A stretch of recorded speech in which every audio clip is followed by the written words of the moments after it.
Previously on Star Trek Strange New Worlds. Enemy mine? Of course we know your zummies.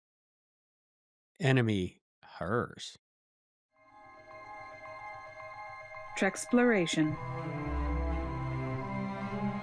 Hello, and welcome back to Treksploration. I'm Albie. I'm Chris. I'm John. It's the beautiful John Irons. The beautiful John Irons. Today, we have a great guest. We have John Irons back. Hi, John Irons. How you doing? I'm great. Thanks. Thank you for joining us. We're talking about Star Trek Strange New Worlds, Season 3, Episode 9, Terrarium. Ooh. Terrarium. When the Gorn gives hugs and makes you eat space bugs. Terrarium. Or feed you space bugs. That would be better, right? Yeah. When the Gorn that's gives hugs working. and feed you I like space it. bugs. Terrarium. Yeah, that one's good. Yeah, I like that one. Okay.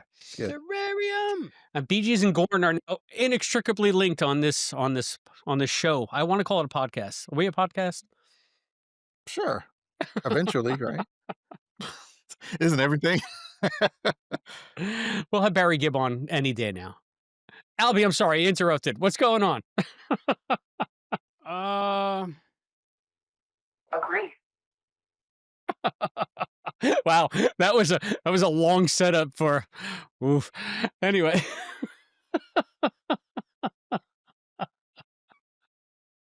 So you're supposed to write that. You put disagree there. He's working on it. Disagree. Okay. I just you're gonna edit that so that you can't drive a truck through those pauses, right? Exactly. Oh, That's gotcha. what I do. I'm He's- Mr. Postman. He's not gonna I'm do like it. I'm like I'm saving the world through one letter at a time. You know, I'm the Yeah. postman. I fix it in post. All right, You I'm better excited. We're getting to the end of season 3 of Strange New Worlds. It has gone by fast. Can you believe it's episode 9 already? The penultimate episode of the Agree. season. All right, this is gonna get real old real quick. Disagree. Walked into that one. I guess so. Ah, Oh love my toys. goodness. Good movie. Bad premise, I guess. Toys or The Toy? Because those are two very different movies. Oh, that's right. Toy Story. What am I thinking of? Well, I don't know. Which one are you thinking of? The bad one with Jackie Gleason, I think. That's The Toy. Yeah, it Richard gave me Pryor. a weird Gleason, messed Richard up Pryor. view Yeah. of the world when I was a kid. I was like, you Yeah. can own people? That's not a No. good premise. You can own I guess he people, rented them, but still and- not good. and the kid in the movie was called Master Bates the entire movie. So Oh, that was so funny. I never got that.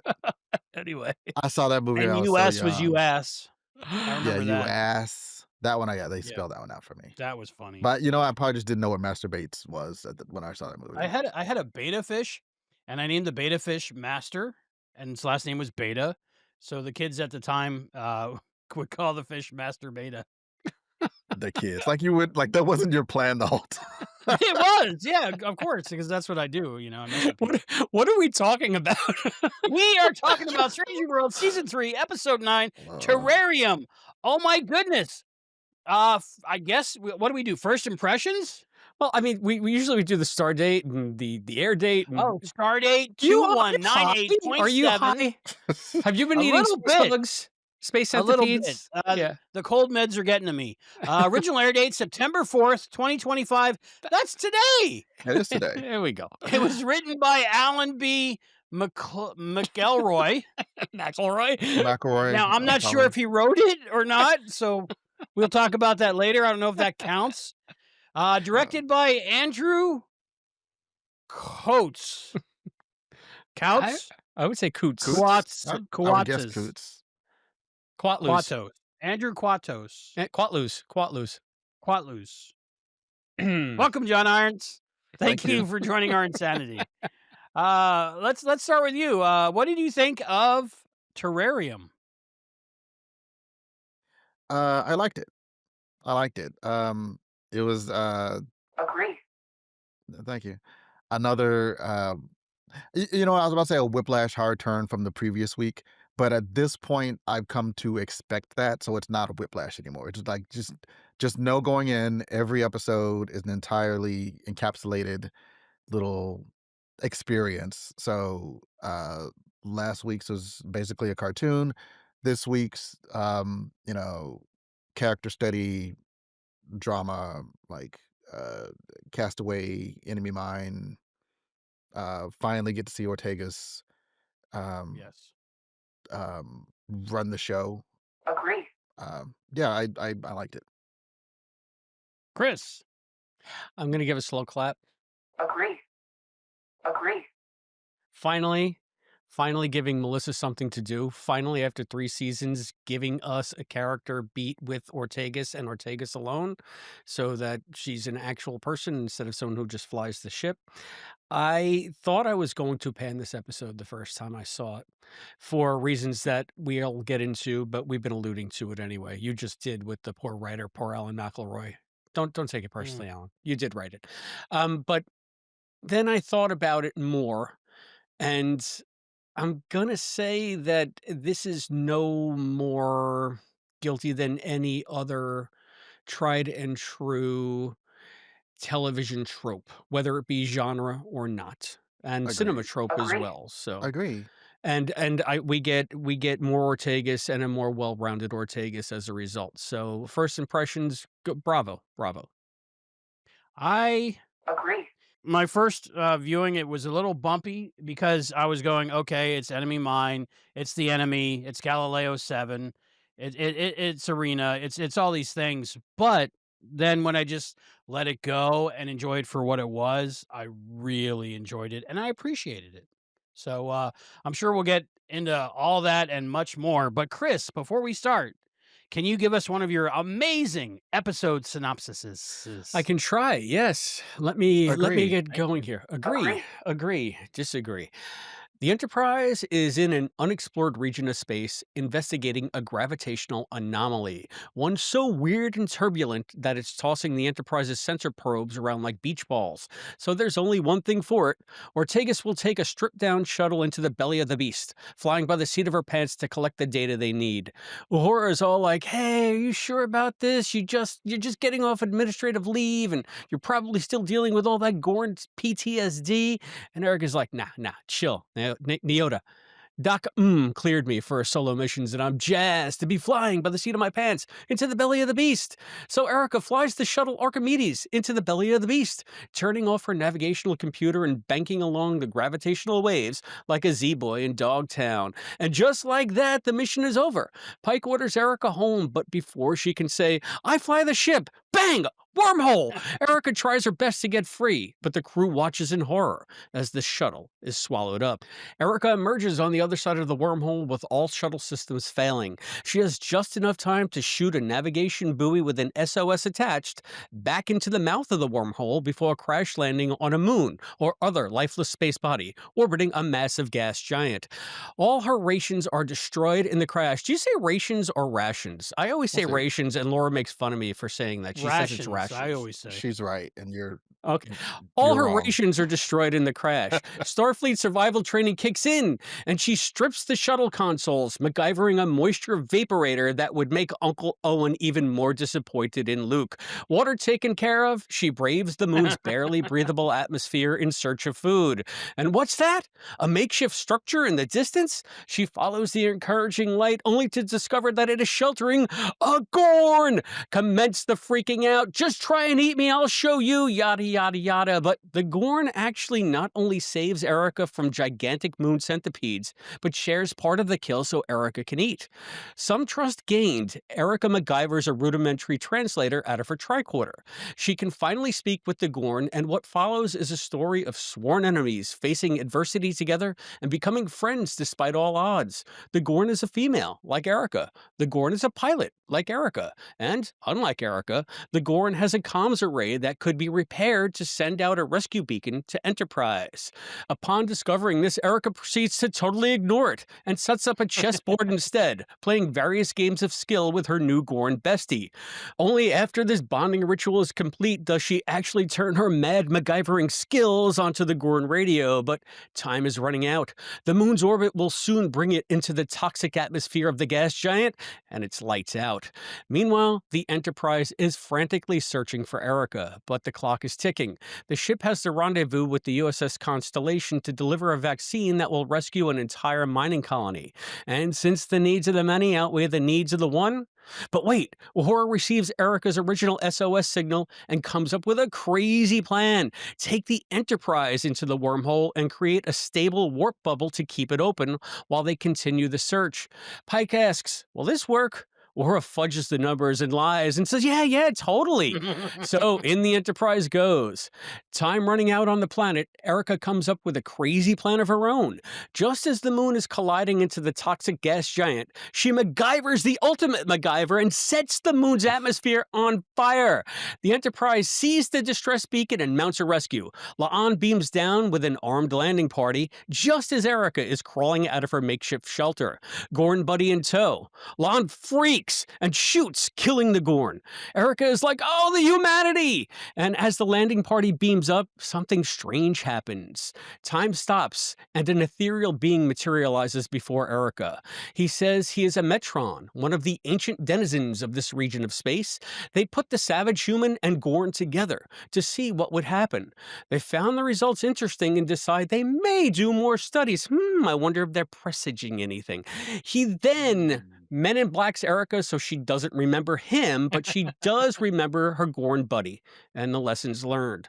Also, Pike knew Uhura was lying about the chances of the rescue mission succeeding, but is, totally okay with it, despite putting the entire ship's company and a settlement of miners in mortal danger. The end.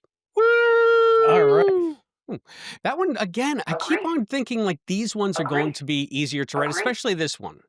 But I'm telling you, it was a lot going on here, and a lot I left out. But I think that did it. Anyway, Yeah, that was good. Do you want to talk about the enemy mine in the room? The story that we've seen before and again and again and again. That Not necessarily in Star Trek, but like everywhere.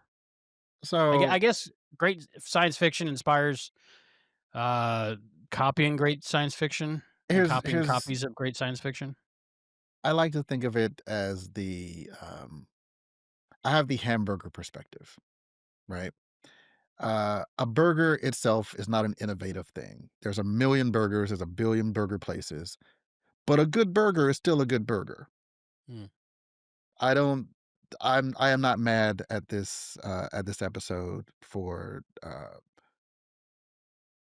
reminding me of stuff that I've seen in the past. I don't think they necessarily stole the idea. I mean, it's a pretty basic idea. There's a person alone, and they have to, it's woman versus nature, it's woman versus the enemy, and they have to make it work. Like that's, yes, it is an old story because it's an old story.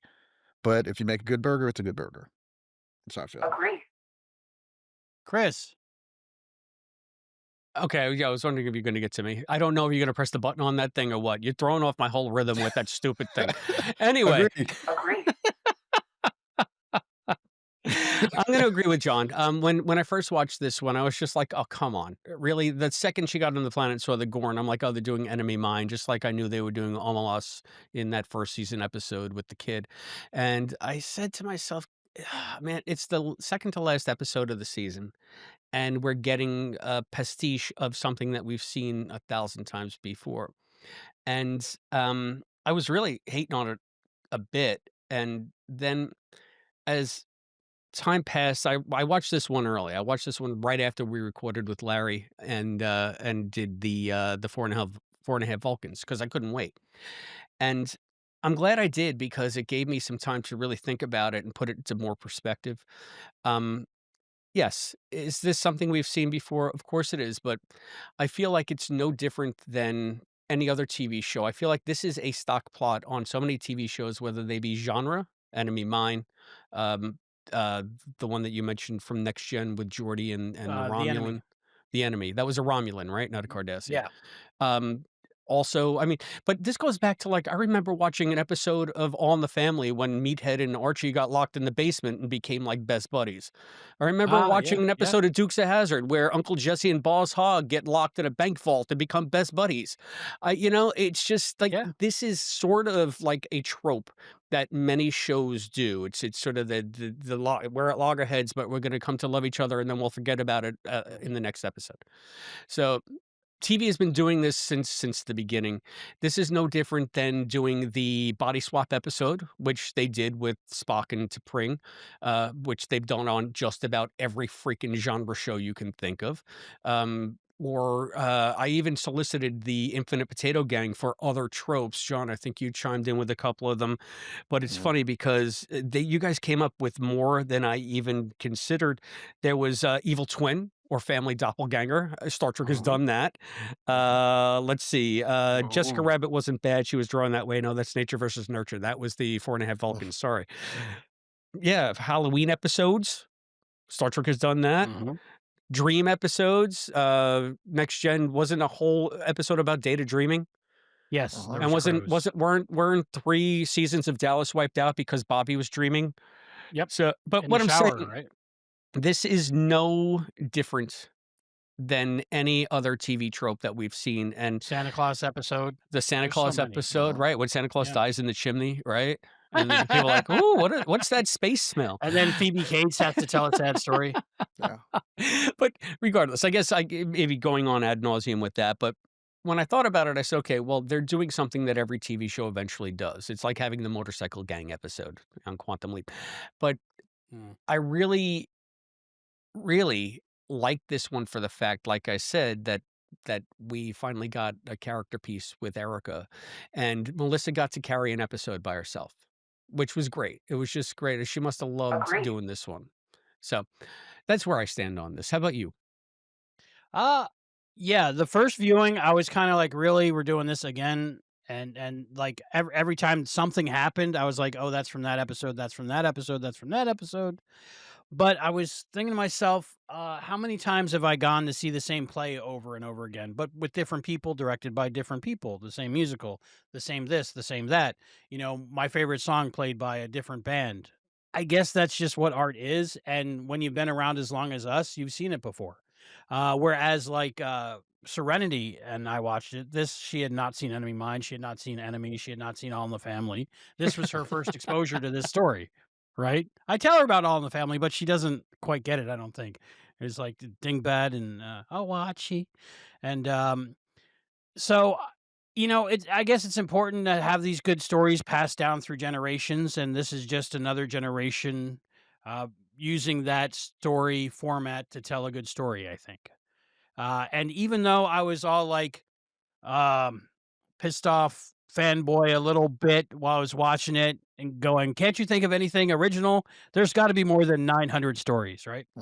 Probably not. But but as I was watching it, I'm I've never thought, "Oh, look at that Gorn, I have sympathy for them," or anything. I'm sitting there in the movie recliner thing, watching it, and I start to tear up. And I start a little bit of tears for this Gorn, which is obviously just a big dude in a rubber suit, right? But still, the storytelling was that good that I got emotionally connected to it. When I watched it the second time with Serenity, I already knew it was coming, obviously. I still teared up. I got emotional. So whatever they're doing, they did a really good job at it. And Rennie didn't tear up until she saw the chess piece at the end. For her, that was what did it. Hmm. But it's her favorite episode this season so far. She Hmm. hasn't seen the finale yet.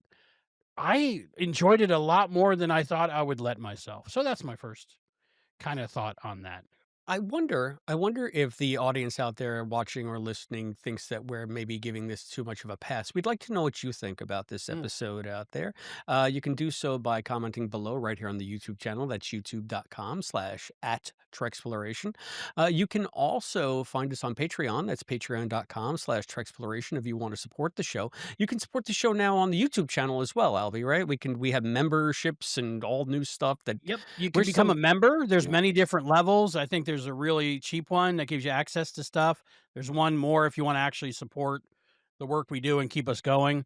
But we're doing members only videos that you'll be able to watch, or some early viewing stuff. So it's kind of like the same as Patreon, but it's memberships for YouTube. And there's also, now I don't know everything yet, but there's this heart, I think, with a dollar sign in it. I think that's a way to send super likes, which is with currency, right? Modern day currency or digital currency. And there's something where, no, do you know this, John? Like only on the app. I haven't seen it on like the TV on the Roku or anything. But like on the app, you can like super fantastic like it, and it's like confetti, and it gives you some of your XP points to the channel or the video. I don't know It if you're just started. making this up. It or just not. started a few weeks ago, I understand. But I did it. All Did right. you? I'm So afraid if to you Well- guys know what I'm talking about, please do that. I'm looking think- forward to trying that. Yes, I feel like it's our digital cred. So you still spend some of your digital cred to give us digital cred. Yeah. It's I- like a like, but saying, no, I really enjoy this. I really, want other really people like to it. experience Super it. like. I So, don't yeah. I don't just like him. I like him like him. That's Like what him you're like saying. him. Yes, yes. I like But him. if you're old fashioned like me, you can also reach us on the various socials at Treksploration Pod on Insta, at Treksploration.bluesky.social. Blue You can get sky, us smile at at me. TikTok.com/at Nothing but blue Treksploration. skies do You I can see. go the old fashioned routes with an email. That's TreksplorationPod@gmail.com. I said that weird, with an email. Or with something physical at our post office box, P.O. Box 542, Bayport, New York 11705. Here's the key to the post office box. Went there today Ooh. because I got off work early and there was nothing in it. Much to my despondency, not even a chess piece made out of centipede bones. I always hope. I'll hold out hope. I'll bring that key, and I'll always hope. You hold the key to my heart, everybody. P.O. Box 542, Aw. Bayport, New York 11705. You can support the show in a one-time I love manner this song. with I this left my QR heart in code that Bayport. Albie is going to pop up. Agree. It's a PayPal Agree. thing. I guess you just you scan it, and then you can give us Yes. give us a cool $20 bill. You can also Yes. buy us a coffee. That's buymeacoffee.com/Treksploration. That's another way Willard to did. support us as a one-time thing. Yes, thank you to the omnipotent Willard, who is Omnipotent our Willard. lifetime member, who's bought us a coffee and so much more. You can see So much Janeway more. behind me, I think. If you go full screen on this, Albie, Janeway's behind me somewhere. That's from Willard. Ooh. Anyway, Janeway coffee. the Good Janeway stuff. coffee. There's coffee in this Great stuff. nebula. Not anymore, That's because the omnipotent Willard sent it to us. Thank you, Kate Mulgrew. I didn't know that she was Mhm. here. And we want to thank as well our crew of intrepid Treksplorers. That includes our cadets, Listen Linda and Rick Tatro, our Lieutenant Commander, Scott Seligman and Cosplay Dad, and of course, our Captain Charles from Texas, Charles. Captain on the Bridge. Thanks, one and all. Ooh. Thanks to all the free patrons over Agree. at the Patreon site. Thanks for all of you for liking, subscribing, listening, sharing, doing Agree. all the things over here on the YouTube channels. And again, like Albie said, subscribe and join and support the show. You'll get exclusive and early content. And of course, we'll put your photos in the credits. Send us your Agree. photos. Agree. Agree. Agree. So, yeah. So, all right. One more thing about the enemy mine thing. I'm sorry, Chris. Are you done? Is that- Yeah, I think I'm done. I mean, yeah, this usually Yeah. we have some feedback, but we're getting so much feedback. We're gonna Which have is to great. figure It's the best something new problem to out. have, right? Yeah, Please send more. Anyway, thank you for all the feedback you've been getting. Now, John's Agree. going to give us some feedback about the enemy mine thing. I was just gonna say, this is like, it's not like Enemy Mine was. I don't know how popular Enemy Mine was back in the day. I saw it 1,000 times because they ran on HBO 1,000 times. Exactly. Exactly. But also, we're old. You know what I'm saying? Like, Serenity doesn't know what Enemy Mine is. How many people under 30 know Enemy Mine? Mhm, mhm. No, that's true. Super nerds maybe, but like, like you said, like it was her first experience. It's gonna be a lot of people's first experience with this Yeah. story. Like how many times, like thinking back, like you saw something, as a kid, you saw a sitcom or a movie, and you didn't realize that it was, Hamlet until you knew what Hamlet was. You didn't realize that right. it was, the Lion King. Oh, okay. This is Macbeth, or that's Romeo and Juliet, or that's a Christmas Carol. Until your first time experiencing this thing still counts. Again, as Mhm. long as it's a good burger. So, like, the fact that it's not a completely original story doesn't take anything away Yeah. from it for me. I would even say, like, if our age, we're watching Enemy Mine when we were like 11, 12 years old. Mhm. I thought it was Mhm. like the greatest movie ever, and I'm sure my dad's watching it saying, "This is just the Defiant Ones." Yeah. It's just Yeah, actually, yeah. Agreed. Yeah, it so sure that's is. what I'm saying. And I remember when Avatar came out, everybody was given a guff for being Dances with Wolves. I think Yes. Or they even Ferngully. It's what was it? Ferngully. Yeah, Yeah. Dances with Smurfs is what they called I it. still don't like Mhm. Avatar, but I go to see them because they're pretty. But what I'm saying is, I guess you have to retell these stories for every generation, and Yeah. it's good, good. It's a good story to tell. It's a good lesson Mm. to try to learn to know the other. I can't think of like, honestly, for all the tropes that Strange New Worlds has done, especially this season, the season of gimmicks and genres. This is much more of a quintessential Star Trek story than a lot of the stuff that they've Mhm. been doing. I feel like the Agree. documentary episode of Agreed. what is Starfleet did sort of a quintessential Star Trek story with the space moth Mhm. and the Jikaru, I think it was called, and Mhm. the journey that that poor creature took and how they got to know it. That was a very Star Trek story as well, couched in this weird documentary. I say that with air quotes. So if they're going to keep on doing this gimmicky stuff through the end of the season, which they are, since this is the penultimate episode, at least they got to one that seemed tailor made for Star Trek. Mhm. I um I like to think that I add some representation and diversity to the podcast by Well, because being you're beautiful, you're saying we're not beautiful? I'm saying I'm not a huge like I could tell obviously I'm supposed to know who like the Metrons are. I don't know who the Metrons are. Uh, I'm assuming that this is the episode where Kirk fights the Gorn later. yep, Is that Arena. okay. Mhm. All right. Was it the Metrons again? Almost the same dude, yeah. I went back and watched. They did Yeah. pretty good casting. He had more of a Caesar bowl cut in the Yeah, and the original voice was more series. modulated up and down, but it worked, Yeah. Yeah. So on it's this one. it's 60s version of what you saw. Yeah. I actively refuse to to watch Arena because I'm like no, that's So I should be able to enjoy it without if I mean I happen to know it or Yeah, guess at it, but I like it should be able to stand on its own, and I feel like it does. yeah. now this is where I Agreed. run into like a problem, something that bumps me when it gets to like stuff like this. And I think that it was Jessie Gender when Jessie was on and she was talking about which one did we do with her? The It was the I one remember the whole conversation, but I don't remember the Oh, it episode was you it were was the one talking with the about. scavengers. It was the Shalot that ate its own tail. That ate its Yes. tail. Agreed. Okay, right. uh-huh.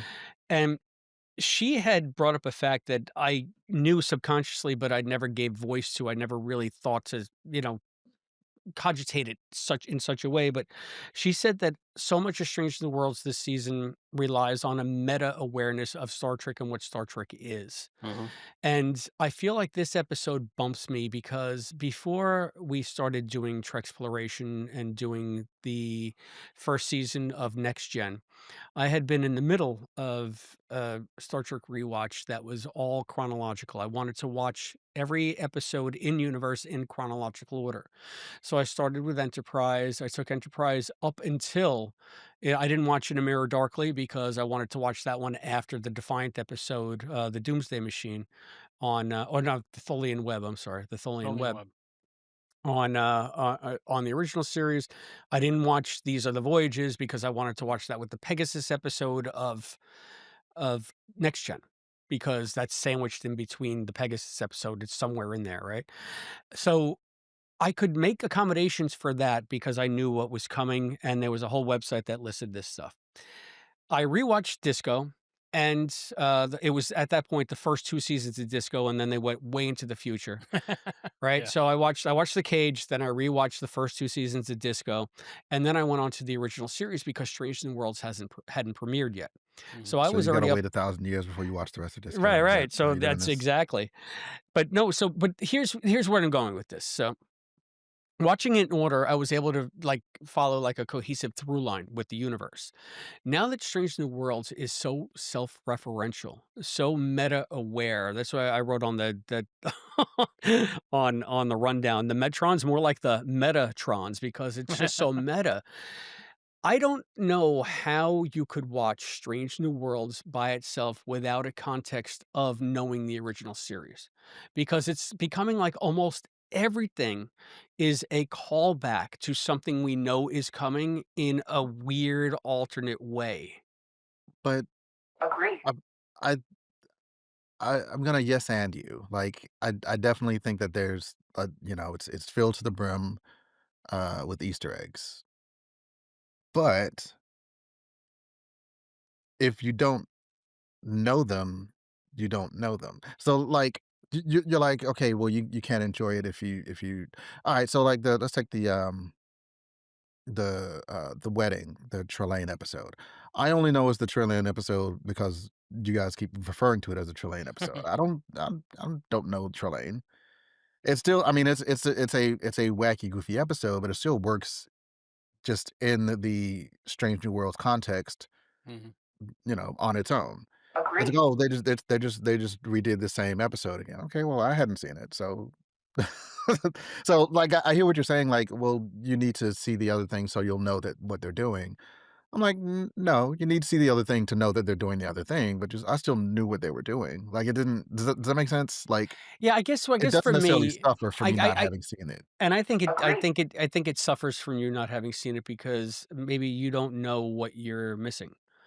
That's fair. In the sense that I think a lot of the payoffs that the writers are counting on for these episodes are the callbacks. Maybe Lower Decks prime the pump for something like that because everything on Lower Decks was a reference and a callback. But I feel like the plot mechanics of these episodes are not just callbacks, like they are intricately woven around stuff we know is already going to happen. It's kind of part of the reason why season 4 of Enterprise bumped me after I really got to like Enterprise on a rewatch for what that show was, instead of Manny Koto coming in season 4 trying to quote fix the show and tie it to the original series, where all of a sudden it became TOS porn, where every single episode had to Agree. reference something in TOS. And I was just like, wait, I want to watch Enterprise, not the original series. So this to me seems like it's gone over a little too far that way. And if you don't know the stuff that is going to happen on the original series or has happened on the original series or will have happened on the original series, we have to Will have invent had. tenses. Uh, Um, Will have had. will have had happened on the original series. Yes. Conditionally, I feel like you're missing half the point. Yeah. Uh, I think. I don't know. Agree. I mean, obviously I don't know what I don't know, but like it seems like this might be. Now this is something I really would like the fans to write in and weigh in on this because I feel like this is gonna sound bad. I feel like you guys almost suffer more mm, because you're constantly comparing it to this other like because you have all this baggage. Oh well, that Agree. especially like the canon thing. Like, oh, that doesn't make sense because in episode 2 of this he couldn't be able to do that, or she did like it did. I'm like that. Those are strikes against it that I'm immune to. I'm mm. impervious to because like I mean, aside from I'm sorry, canon is stupid. Aside from my overall idea of that canon is stupid. Um, but like no, like it things like that don't necessarily. But oh, well, they wore a different outfit. I don't care. Like the they shouldn't be wearing this and that. I don't care. It doesn't matter to me. The Um, shoelaces are supposed to go from the outside in, not the inside out. yeah, I don't care. Exactly. So I wonder, you know, at a certain point there is kind of an ignorance is bliss to it. Like, well, you don't know what you don't know. Mhm. Well, that's probably true. But I also am not. It's not hurting me that I don't know it. I'm not going to get every reference, but if they're doing the story right, if they're doing it well, Mm, it's like watching Marvel movies. I should be able to enjoy a Marvel movie on its own. And the fact that it's peppered with all this, oh, this is a reference to that other movie and this character is from this comic book, that's great for the fans, but it shouldn't be reliant on it. And I don't mhm. feel like they're at that point yet. Maybe some episodes more than others, but I don't think there's been a point where I feel like I don't understand this because I haven't seen enough of it. That yet. I think there have been times that's maybe gotten close where clearly I'm missing something, and it's like it's not quite enough for me to feel like uh, a loss.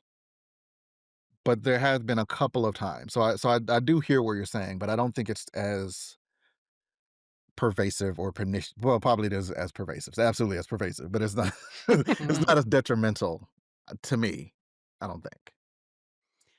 I think you're right because I think the thing that bothered me about the end and the Metrons was it was the exact copy paste from the end of Arena, pretty much with the changing of a few lines, but the same idea. But if I hadn't seen Arena, I would be like, "Oh, that's interesting. The whole thing was a test."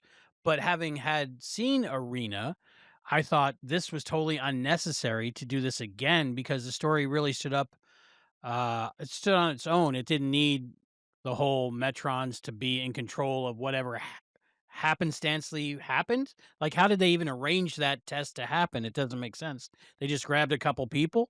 I don't know, but it didn't need it. But I could see where if I hadn't seen Arena, then it would have been fine. I think the only reason they did include it was because they wanted to retcon why the Gorn looked like a guy in a rubber suit, and that's what they did with this. I don't know if it Well, was well, as effective or clunky. you gotta explain yourself on that one. How did this The retcon? line the Metron said at the end was, that we might have to run this test again, and we might have to change your perception of the Gorn in the future. Yeah, I Mm, I had the same thought. I And had the that was same like, thought. okay, maybe you guys can't get along because 'cause they're too alien to you, so we're gonna make it look more, um we're gonna anthropomorphize it more to your perception, is I what I got out of that. no. You You don't know what? think Listen, so? listen. That's the fine headcanon. No. I think that's pretty weak sauce. I I think thought the yeah. Disagree. same. For what it's worth, Albie, I thought the same thing. Okay. I'm not gonna hang my hat on it, but it did occur to me when they said that. And I don't see any other purpose for that line though, if that's not what it's referencing or talking about, right? Because it's saying, the "We're gonna test you again, Yeah. but we're No. gonna change the parameters a little bit." Yeah. No. So he's not That gonna means it's not gonna look as this alien. has happened before. It will happen again. They went all Mhm. Battlestar on it. so say we Um, all. I think that So say we all. they were So just say we saying all. that hey, listen, if you haven't seen the original series and then you see the episode Arena and you say, wait a minute, this is a giant ripoff of Arena and Enemy Mine and The Martian and Castle, blah blah blah. This is why. Because we're not done with you yet. Just wait, and we'll have to change your perception of the Gorn. And the funny thing is, Kirk comes to the same conclusion. Actually, it's less of a poignant conclusion than Erica does. Yeah. And Mhm. so it's just like it's not even setting that up very effectively because it's not like Kirk decides not to murder the Gorn with gunpowder and then they become fast friends. The Metrons just step in and end it. And I really don't know how you reconcile the end of this with the end of that because it doesn't Okay. seem like anybody learned any lessons anywhere. Let me ask you this. I mean, Erica learned a lesson. Let me ask you this. Uh, all right. Obviously, Arena came first. Uh, in real life, in universe, this happened first. If this, you said Kirk didn't really seem to learn a lesson, or comparing the two episodes, is this a better episode than Arena? It's a different episode than Arena. Arena is just a battle episode. It's a fight episode. This is more of a get to know the enemy episode, and we're not really all that different. It's the getting de-othering. Can we call See, that de-othering? that sounds Agree. like a better episode to me.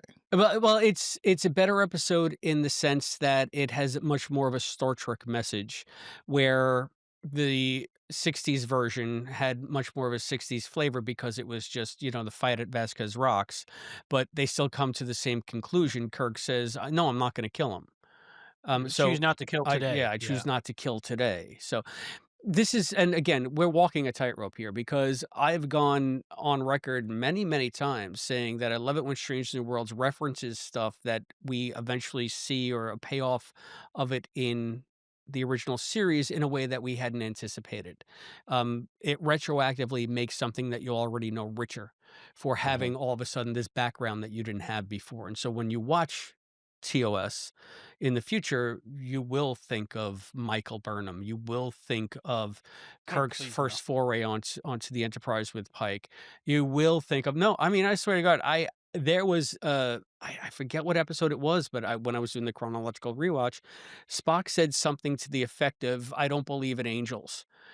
And Mm. I was just like, "Holy shit, he must be thinking about Michael and the Red Angel and all that." I said, "Wait a minute, no, he's not. This was written 50 years ago." But in my head, they just suddenly connected. And to me, that's fantastic. I love it when that happens. Yeah. But this one, I feel like this is, as much as I said I like the enemy mine, that whole de-othering thing, and doing a trope that we've seen and doing it well. This is also a very Star Trek trope with the Deus Ex Machina at the end. I remember when I first wanted to write Star Trek books, I got the guidelines from Pocket Books, Simon Schuster, and the first thing they tell you is what not to do. And like the three top things, and I don't remember the third, but like the first one is, don't have the crew have a daring adventure where everybody's in mortal danger, and then it turns out that it's just all a holodeck simulation. That's a Mhm. no-no. Don't have the crew go onto a planet and face mortal danger, mortal peril, and it turns out that it was just superior aliens testing them to see how they would react. Well, guess what this is? And because we'd seen it so many times in Mhm. Star Trek, Roddenberry was freaking obsessed with the idea, and so they repackaged it so many different ways. So this is carrying on a Star Trek tradition that I don't particularly care for, because it's been done ad nauseum and it doesn't add anything to that wrinkle of the franchise history. As good as the getting to know your enemy part was as bad as sort of that whole meta god alien thingies are constantly testing humanity, and is humanity up to the challenge? And I mean, who cares? Agree. Yeah, that's fair. I don't know which episode, Arena or this, is better or worse. I can say I connected more emotionally with this episode. I think this was made better, but of course we're talking what 59 years difference. And it had a better message. It had the, your enemy is more like than different than you. And I didn't shed a tear or really care about the Gorn at all. I was like, it's cool that he didn't kill him. I mean, you don't need to kill a dude just because he's a lizard. But I didn't connect emotionally. But with this Gorn, I connected emotionally, and it was crazy. That's funny. Now, it's as much as we've seen this type of plot done before, I did not connect emotionally because it was still, for as well as they did it, it was still going through somewhat of the numbers. And the second I saw La'an beam down with an armed Ugh, landing party, I knew that Gorn's number was up. I me knew too. And I was exactly I was how it like, was going to no. end. And I started to get emotional. And when like flops over dead, I was like, I knew once they, I mean, obviously they want to survive. I thought that what I thought was going to happen was there was something was going to go wrong with the shielding, and the Gorn would sacrifice herself to like protect Agree. um, Ortega. That's what I thought was going to happen. Um, yes, bottom line, I think we all knew that she wasn't getting off. We all knew she wasn't getting off that planet. So one although way for a or another, second, I one way was or another. hoping to see like, Starfleet's only Gorn, like big Right, guy in a rubber suit right. with the yellow or red shirt on, helping Scotty do stuff and wires sparking, and it goes. The Disagree. agree disagree uh voice was surprisingly effective Mm, in helping convey emotion. humanized the And like, Gorn. and obviously the Yeah. yeah, even through the hisses and the puppeteering, and it's not like it was, the most elaborate puppet, but it was Mhm. good. good enough, and Mhm. like it would like just agree. Like you can see she's like just Mhm. calmly agree. Mhm. It was really well done. This episode was well done. For as many um pre-written beats it hit them well, I would say. Agree. I think that one of the things that they did do well here, like to think about, should the Gorn have been in a position where it sacrificed itself to save Erica? I think one of the strengths of the episode was in the beginning. The Gorn did save Erica from the centipedes and from the elements, and then at the end, Erica saved her Yeah. by getting, rescue on the planet, because she was too far gone. The leg was infected. She couldn't move, so it was Erica's turn. So I feel like they both rose to the challenge of saving one another. I think that was an important part of the lesson of the episode. Also, the fact that the Gorn could understand English and Mhm. and knew about human culture, and it wasn't because it was made them a better hunter. It was know your enemy. So it's not the fact that we want to kill you, it's the fact that we need to understand you because to us, you're dangerous. So Mhm. it reminded me, it's a little bit of a payoff from the season premiere when Pike said to Marie, he didn't ask her, when Pike said to Marie, if only we could understand the Gorn better. And it was kind of a throwaway line. And I thought that they completely just fudged it with Hegemony Part 2 just by putting them all to sleep and let's never speak of this again. Well, it turns out that they did speak of it again, and they did address that maybe we can know the Gorn better. Maybe there's something more here. So Yeah. I thought that was an interesting plot thread that they picked up, and I think that they balanced the sacrifices that both were willing to make to save one another. Go ahead, Albie. I think this episode did amazing because I've had a idea of what the Gorn are over the years since I've seen Arena and through Enterprise and different Gorn things and Strange New Worlds, and now I have a completely different perspective. Because I think if you remember, I kept asking how can they, be a spacefaring society and be like just these monsters, but it turns out they're not these monsters. We're just afraid of the dark. We're afraid of the unknown, and that's a good thing. Like the only thing to fear is fear itself, and the more you get to know your neighbors or the more you travel the world, the more you realize that we're all pretty much the same and looking for the same things. And it's a good message, I was surprised I was taught that by this. So, alright, so on second viewing, Mhm. yes, she saved her from the centipede, but I feel like she also was kind of dangling her as bait to get the centipede Yeah, up. yeah. Like, I have that down. Bait or save or yeah, both. yeah, it was I think both. Like she wasn't gonna let it eat her, but I think it was also, she was also the worm on the hook so that it would Yeah. pop up and she could grab the thing and kill it. Maybe that was an ultimate move by her to get the centipedes to draw them out so that they could both eat. Maybe the centipedes are Ah. wary of the Gorn at this point, and Mhm. when they see her coming, they make themselves scarce. They bite, it's like they'll come up behind, bite her in the leg, and then run away like a little white dog might do. So Crystal! Yeah, uh, What do you think of the centipedes? I thought they were a great special effect because I knew they were CG, but I couldn't tell. Whereas other parts of the episode, not so great for me. I didn't even really think about it. I thought they were So I then it mean, because worked. yeah, I mean, there were some parts where clearly there was like a physical Mm. thing there, but I didn't even question it, so I guess really good special Th- effects. They were gross. They made me think of eating seafood, and I was like, if I was stranded on a planet, would I eat that or a fish or something like that? I don't know if I could do it. if you were starving, you would. I guess. Uh, I want to ask Starfleet, who the hell designed food storage on a shuttle? You put it into a compartment that isn't fireproof. I mean, yeah. you're just asking to kill your people, or at least put the stuff in a box that's fireproof, even if the compartment isn't. I don't know, just an idea. Yeah. Don't put it next to the splody part. It's all Well, the splitty part. yeah. Well, that brings up something else about this episode. There is a lot of because show in this episode. And I gave it all a pass just because I really enjoyed the storytelling in the episode. But like you could probably pick apart 10 different beats in this episode that wouldn't really happen to get this story to be told. Let's do it. I got one. I got one that I Okay. was gonna ask you about. So she Ortega sneaks in to the camp and she gets the communicator. Like, okay, I can use this. I can go back to my ship. I can rig it up. We're good.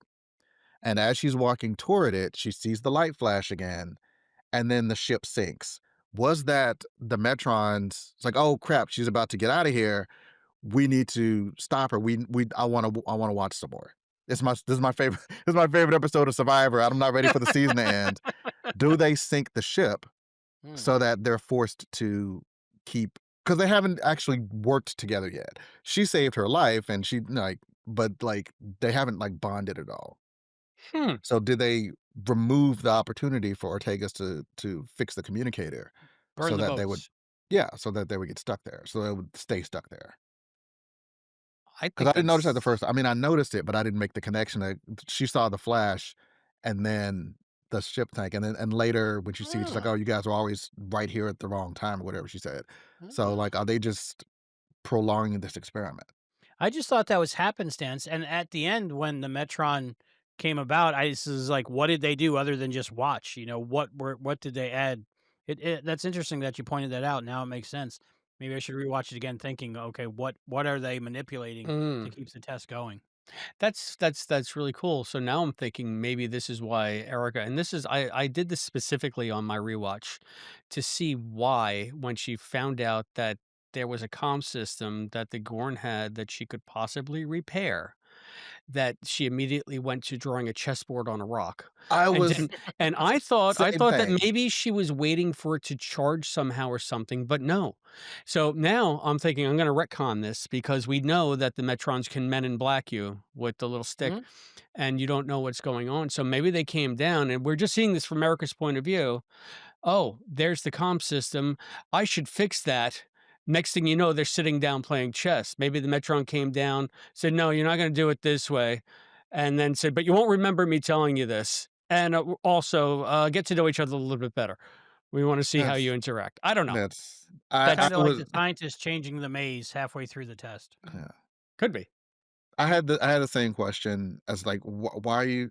Oh, okay, full. We've solved the problem. Let's play some games. Like I felt like that could have been a line. They could have said, "No, we need to charge it. Oh, we gotta wait for the gravity." They could have Trek Tech made up Yeah, some we have reason. to wait for the alignment or We for gotta wait the for yeah, because it's gonna nightfall, be a line of or sight kinda thing or it's got to yeah. charge. Yeah, something. But they just didn't.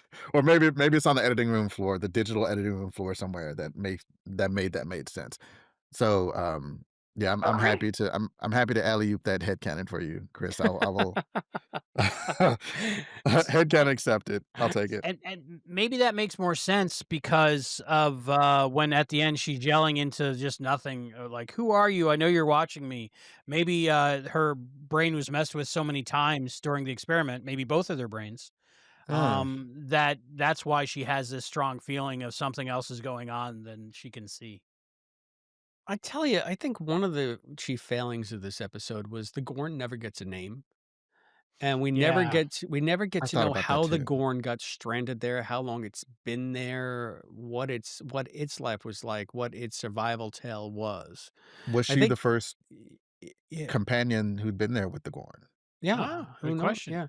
So I mean, I think that if they were going to expand the episode in any way, it would have really benefited it to do that so that okay, we've already gone a big step into humanizing the Gorn because it's not just a slavering beast, but we still didn't get anything to personalize that Gorn other than the fact that it was helping Erica and that it could tell a joke and that it could fly the ship.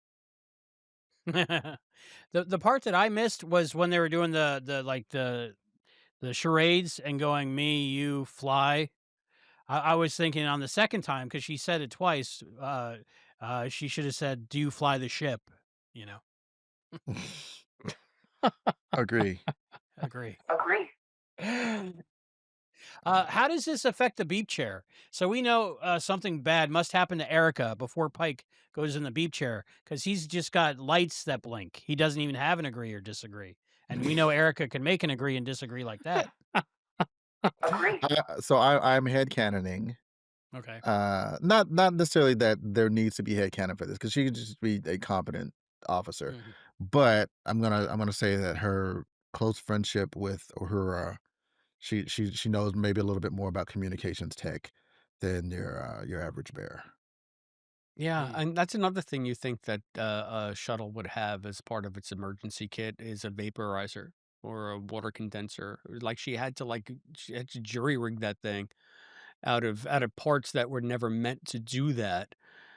You'd think it would be a standard issue thing if she can Yeah, I create it and they have the technology. Agree. I took it that like this the whole ship is just messed up, so she's just basically scavenging whatever what works to get what I she think needs.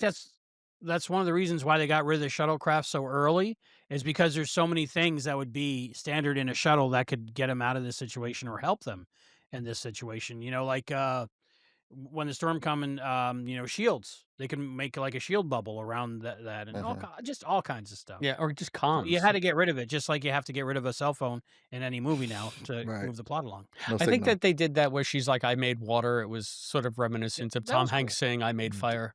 Yeah, Definitely. yeah, yeah. I Absolute totally saw that reference. in that. Yeah. 100%. That was great. So Uh, Uh, I I'm was gonna like, it took me a second, but I got it. I'm gonna say, and I think this might be the last thing. I'm gonna say that like the lights that she saw, the Metrons, like I said, like they were basically they're watching Survivor, and that's like when they teleport out to like go get a snack. Like they just they because we see what it looks like when they teleport. It's like a flash of light. Yeah. So like from a Mhm. distance, that's what it is. Like people, oh, what did I miss? Oh, well, they're playing chess now. Like they're just checking in. Previously on Survivor. Yeah, Gorn Survivor. So what do you think of the chess? That really connected with Serenity because she loves chess. I thought it was cool. It was. Um, but I guess kind of like to going to your she didn't get a name. There's only so much you can do with a yes no communicator. Mhm. Like, I mean, how do you get someone's name if I mean, like, to like, I Just go guess you through could it. go through the Here's your name. alphabet. Is the next letter a B? Is the next letter is like, I guess you could do it that way if there's even a translation in human for whatever her Did the name Gorn is. even thank the Venetians? I don't know. Hmm. yeah, I Oh, mean, you know what? You know what? I'm sorry. I know I'm jumping around. I teared up during the where she broke the. I didn't cry, but there were twice where I teared up. When she broke the rock, it's like I'm broken, and she's Yeah. like, "You're not broken." And at the very end, well, not the very end, but like when Laan shot her and Ortega just loses it because and that's all down to the performance. Because like you said, we all knew that was coming, Mhm. but or she nailed that delivery. Agree. I got chills from that. The chess and that the rock scene, these were good beats because if they were just surviving together and getting along enough, then we wouldn't really have that emotional connection to the Gorn or something. But seeing them, and I think that's why it took like 3 days or more for them to rescue Ortegas, Uh-huh. because they had to have that time together. And like you mentioned, Survivor, all these people come together in that experiment, and they're so different that in real life they would just never connect. But having that time forced to be together, they make these connections. And the chess game for me was a nice little beat that was away from the survival aspect or the combative or getting to know each other, but it was more of just enjoying the time with each other, and that bonding made like that friendship because it wouldn't have been as much of a loss if that beat wasn't there. I don't think. I have a question. The I Gorn think it's had the same its question I'm thinking. the Gorn had its own game, which was obviously a two-person game. Had even like crafted pieces out of centipede bones for that game, and the winner gets to eat the bones. Who was the Gorn playing that Mm, game with? Did the centipede get somebody else? Just much to John's point, was there another survivor it or Agree. maybe I could see if it were me, I could see making a two-player game that I would just play against myself Yep, I was an because only child, and I've done it many times as a kid. okay? as you said, like she saved her like before loneliness. Basically, this creature did not need you to survive. She saved you because she was lonely. So I could see that type of person also just making. But it may there may have been others, and And who knows maybe Ortega's is the first one that like where she didn't have to kill her on site. Maybe how long she was the Gorn there? Maybe they did one move a day as the opposite team. Mhm. You know, I also got and like a flash of that Twilight Zone episode where the guy's on like a moon with a robot lady playing chess. I don't know. here's one. Hmm. Did they? Because clearly, like everything's hunky dory. Wormhole opens. They get Ortegas to the planet.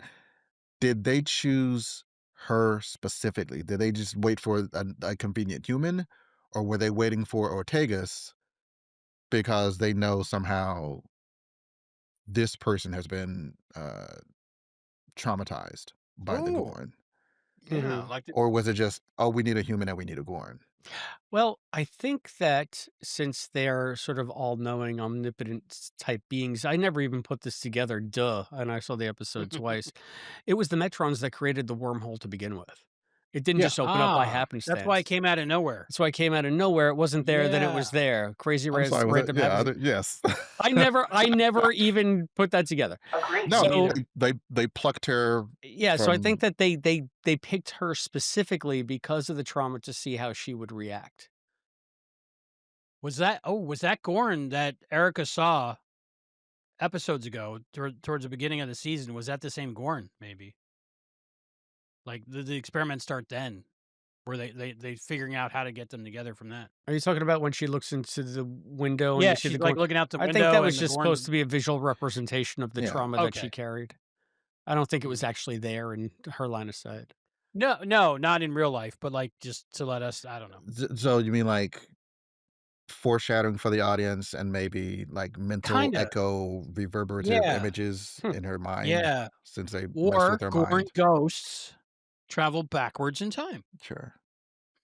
It's a very popular theory. Or season 4, that Gorn comes back and is jumping around like in the next phase or something. So I that's what don't you know. say. Gorn ghost travel back in time. That was actually her buddy from the planet with no name, coming back in season 1 saying, "Hi, Erica." And Erica Yep. doesn't have any context, so she's No terrified. clue. She's Yeah, terrified. so she's like, "What's going on? Why do I keep She's seeing like, Gorn "What? everywhere I What, look?" bestie? It's me. It's me." I'm in a much better place now. Not stuck on an island. Not, not stuck on a deserted hell spit. This is much better.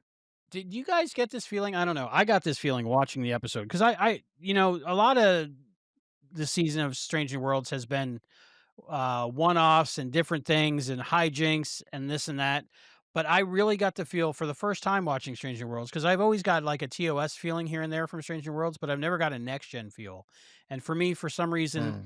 like the whole opening of the episode and the beginning, maybe 10 minutes of the episode, felt very next gen paced, almost like that any of that stuff could have happened in a next gen episode. All sciencey, science experimenty. Yeah, and just I don't know, the pacing, the tone, the feel. Well, we haven't discussed anything that happened on the Enterprise. Maybe Hmm. you want to take a break and then we can dig into that a little bit? I think it bears a little bit of discussion. Yeah, I get. That sounds Yeah. like a great idea. Okay, we got that to talk about and a lot more with the beautiful John Irons after this. We'll be right back. And we're back. Welcome back to Treksploration. We're talking about Star Trek Strange New Worlds, Season 3, Episode 9, Terrarium. Did that title give any indication as to what this episode was going to be? Because I think you and me, Chris, we had some ideas what this episode could be if you've seen the video, where we were theorizing on things, but I don't think we got everything quite right. What do you guys think? I think the Doomsday Machine was in there somewhere. I think that was an homage. Yeah. I think we got that right. So John is Sure. looking at us like, what the hell are you talking about? Yeah, no, I know Oh, the you haven't Doomsday seen that one Machine. yet? Sure, I know the Doomsday Machine. Mm-mm. It's like on a shelf in the wall, right? You push the button and somebody disappears. Is that right? That's the Tantalus field. Oh, right. Yeah. No. We got one dislike on the video. We did? Yeah, and I'm thinking it's just No, somebody who sorry, didn't get the my bad. joke of what we were doing. And I even explained it down the bottom so people didn't think we were idiots, because if you look at the description on the bottom, it says, This is a video in our wrong answers only series. Yeah. So if anybody doesn't know what we're talking about, I think the beautiful John Irons is one of them. We got Often. all of the promo photos for this episode, and we just did a video going through the photos and just speculating what's happening here, what's happening here, what's this about, what's this about. And it just got crazy, it got funny, it got wacky. So even though you've seen this episode now, I think it makes what we did there even funnier. Well, yeah, and we okay. had seen the episode already, so we knew only to theorize about things that weren't going to happen Yeah. in the episode. So I 'cause saw we the didn't want to spoil it for notification. I anybody. saw the notification that they came up, and I was like, okay, cool. Like I have every intention of watching it, but I also like I was like, I'll watch it later. So now I'm doubly looking forward to it. Yeah, so hopefully we do some more of those. Those are always fun. Yeah. Yeah. Mhm. So I want to know what in the actual hell is Pike doing with this ship. I want to know what kind of captaining style this man has. It- I am bewildered by the whole Pike Uhura rescue storyline. Pike is what happens when you have a loose cannon who looks like Captain America. No one knows he's a loose cannon, but Pike is beautiful. He he gets is away with a lot of he stuff. is he is off the rails because he knows. Like, I mean, I was because like when he said that, I was like, I know you fudged the numbers. I was like, well, I guess you round up, it gets to 60, and part of me wonders, like, because clearly Spock already told him like what the numbers were, and he was fine with it. So Mhm. was it like a loyalty, not a loyalty test, but like just to see if she would? Because he knew that it was, what was it, 56%? He could have just Mhm. said yes. So he could have said as long as it's 55. But like, did he set it a little bit higher than what it actually was so that she would have to? So just, oh, okay, here you go. Meta There was narrative more going on storytelling there. parallel. Was he running a little test on Uhura to see how she would react in that situation? Pike or the Metron? Pike. Or was the Metron just messing with Pike in the everybody? role of Metron in this context. Hmm. Interesting. I I knew something was going mm, on because Spock's Spock. He would have blurted out, "No, you're wrong. It was this percentage." But he had already talked to Pike. Right. So he like, Agreed. Spock was, you know, or as soon as Uhura left the room, Spock told Pike that there's a ship that just was I was waiting going to to say, happen. wow, you Ooh. just created a new ship. I don't think that Wow, was new, but James Marsters. Maybe if they get too fixed, then James Marsters can play that. Spike and Spike. Spike and Yep. Spike on coming this fall on Spike TV. I I'll watch think it. that this is where the episode really falls down for me, where it takes me out of it. Because, okay, I can understand that Uhura would want to save her friend at great cost. But this is just not Uhura. I don't see Uhura like blatantly lying about a percentage right in front of the captain when it says 53%. And she goes, he's like, what are the numbers? Oh, let me look. And she's doing this. Oh, look there. It's 60%. It's just the exact number you said it needed to be. And then Pike is saying, yeah, all right, let's do it. Would it not have been a much better in I guess in the context of Starfleet, in the context of protocol and duty, for her to say, "Sir, it is so close as to not make much of a difference. Yeah. Can we please just try?" And Pike saying to her, "I know you faked the numbers. I would have mounted the rescue regardless." So why doesn't he call her on it and say, "Nyota, I level think with me. I understand where you're coming from." because I I I think that was the second half of it. He wanted to see if she would own up to it without being asked. yeah, but the thing is I don't know. I don't know. I think that's bull. I think that if you're talking about the fact that number one, you could kill all 203 people on board if this thing goes south, and number two, 4,000 colonists are going to die if this thing goes south. That's not the time to give an object lesson to your innocent little ensign. Well, she's an ensign now, right? She was a Agreed. cadet. She was a cadet. Yeah. I So think the she's ensign. ensign, yeah. So this is not a teachable moment for your young ensign. This is a life and death situation that could affect everybody on board and wipe out an entire Federation mining colony. And I don't Pike is disagree with you. Pike is just Agree. like, I knew you were lying the whole time. I would have. So why doesn't he tell her? Why is he going through the nonsense with the percentages? He might just say, "Look, we have this window of time. Let's do everything we can. Give me your best idea." That beat of the story gave me many thoughts, because I thought if what we saw happen really happened, I think like in the original series we would have got a look from the captain, like just like a look to the side or something, like thinking, okay, I understand what's happening right now, so he didn't look like he was being fooled, like just a glance before he agreed to everything. And the other thought I had about that was, when I was watching it the first time, I thought maybe it was one of those things, like, in the later movies where they're like, "We're having communication failure, aren't we? We're having difficulties. The ship's not going to be ready for 3 more days." I thought it might have been one of those things where they needed the plausible deniability that it wasn't an impossible mission because they were going to do it anyway, kind of thing. Mhm. Hmm. But I don't know. Any I thoughts? I don't.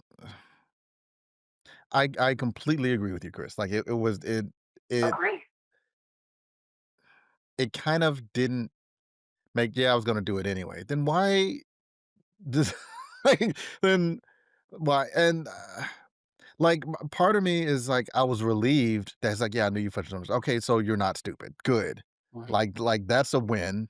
So at least that. But also like you said, kind of why go through these motions and why not just tell Una? Because every 5 minutes, like, okay, we need to go. Like, I don't get me wrong, I like Ortega's, but there's too much at stake. We gotta go. We gotta go. We gotta go. Which is, her job as number one. Why wouldn't he just tell her, we're not going anywhere until I say so? You don't have to keep reminding me. I know. I'm aware. Let me know the absolute last second because we're not leaving before that. I think that Like, would have like made better it's. drama. I guess I don't know. I didn't hate it. It didn't because it was a relatively small part of the episode, and I kind of like the character implications for Uhura that basically that Pike is a bad influence on her. It's like, oh, breaking the rules. That's new for you. Way to Agree. go. Like I guess.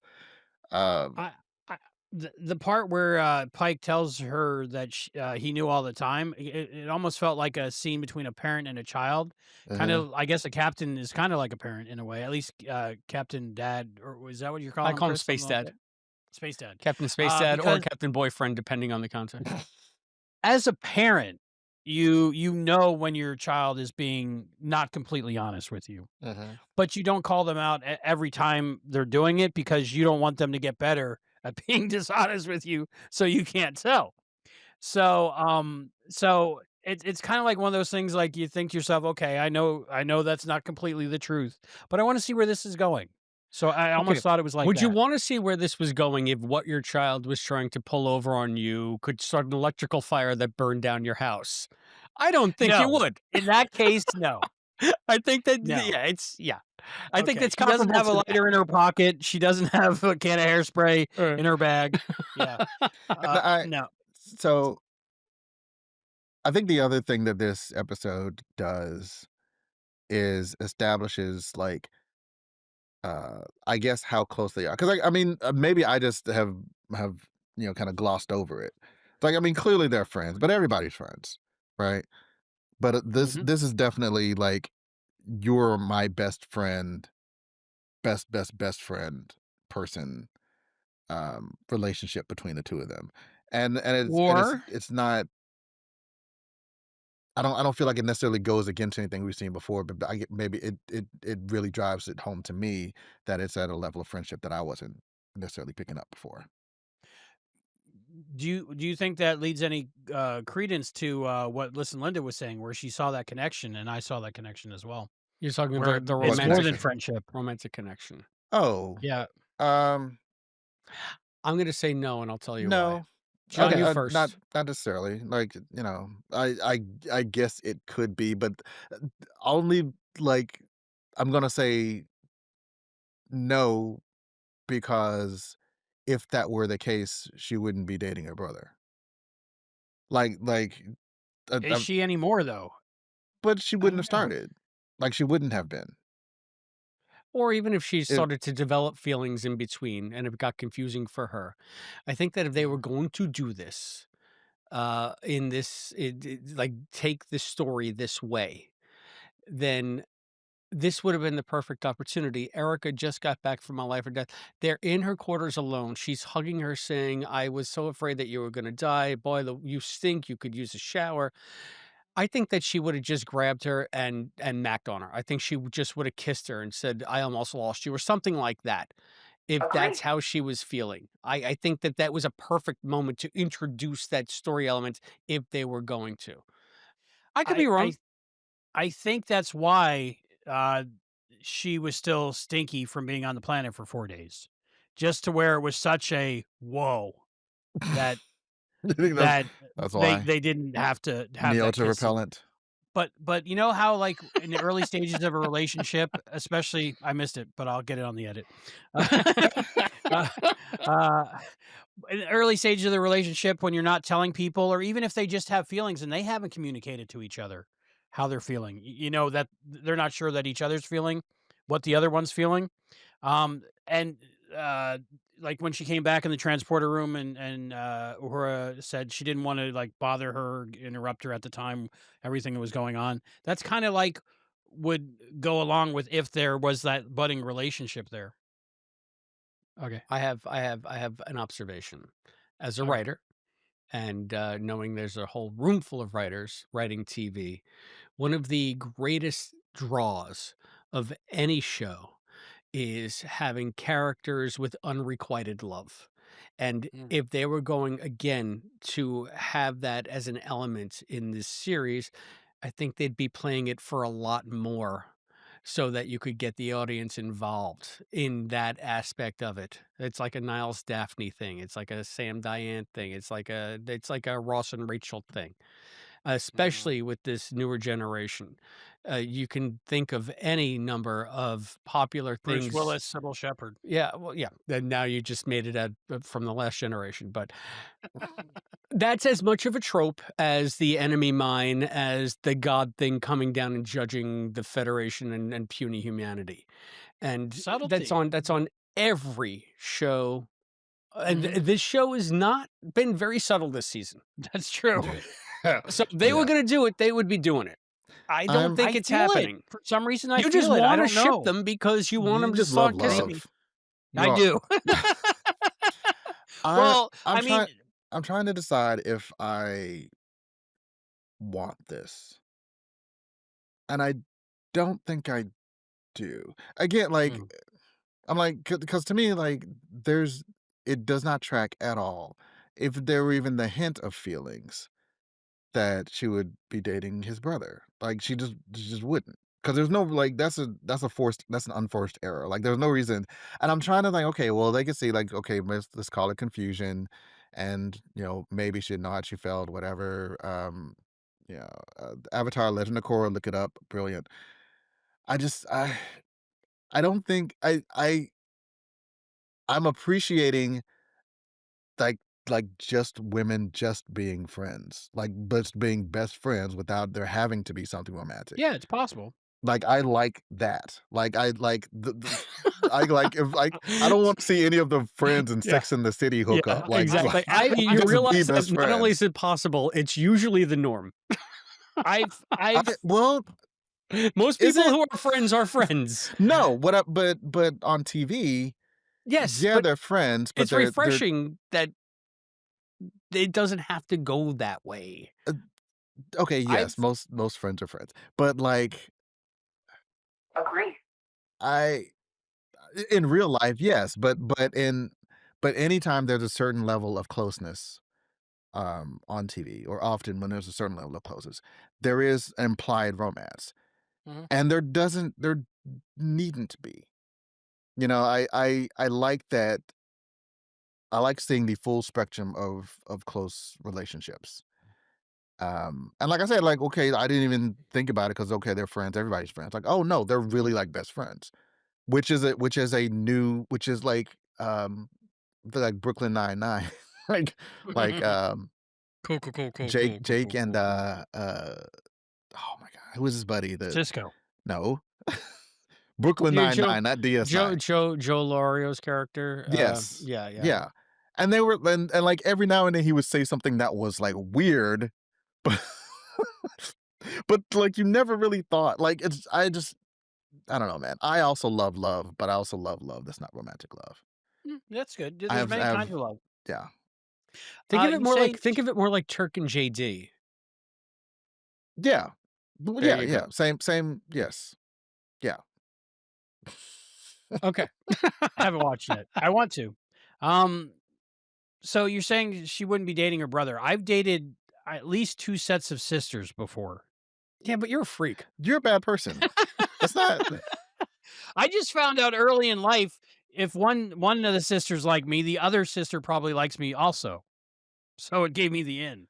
how did that work out though? Did that work I out was good? gonna say, Well, nothing worked out. I'm sitting here all by myself in a space station at in middle age in a Star Trek costume. So it didn't work out at all. But I have mean, great memories. oh, I think this is our next reel. you know, I've never dated siblings, but I also am alone. Really? And I don't even have this. I Oh. don't even have the space station behind me. We don't know what's in that boring closet. Might be bigger on the inside. It's not. I don't know. Maybe I'm just hopeful. Maybe I just see something. I don't know. Maybe they're planting seeds.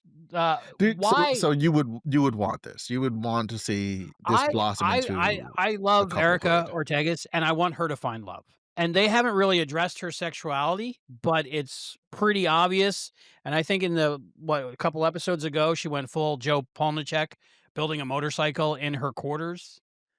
You know, Who's Joe so Polnicek? there's definite tropes.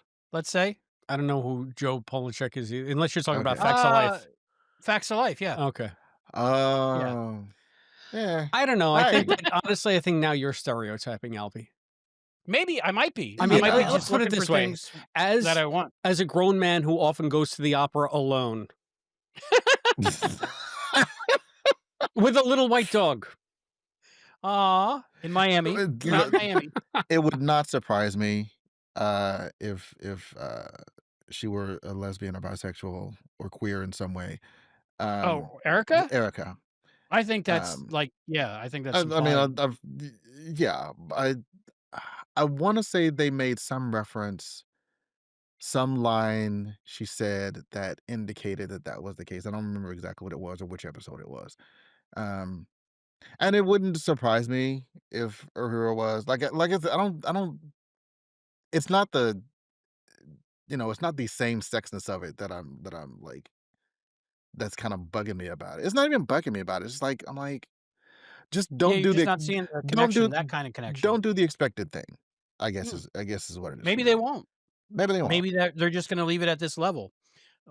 I think what I saw more in it was Uhura. Now, the first time I watched it, I didn't realize it was like 3 days. I thought it was maybe, like a good better part of a day. But then on subsequent viewings, I heard the line like it's been 2 days, and that was at their first meeting trying to figure out how to fix this.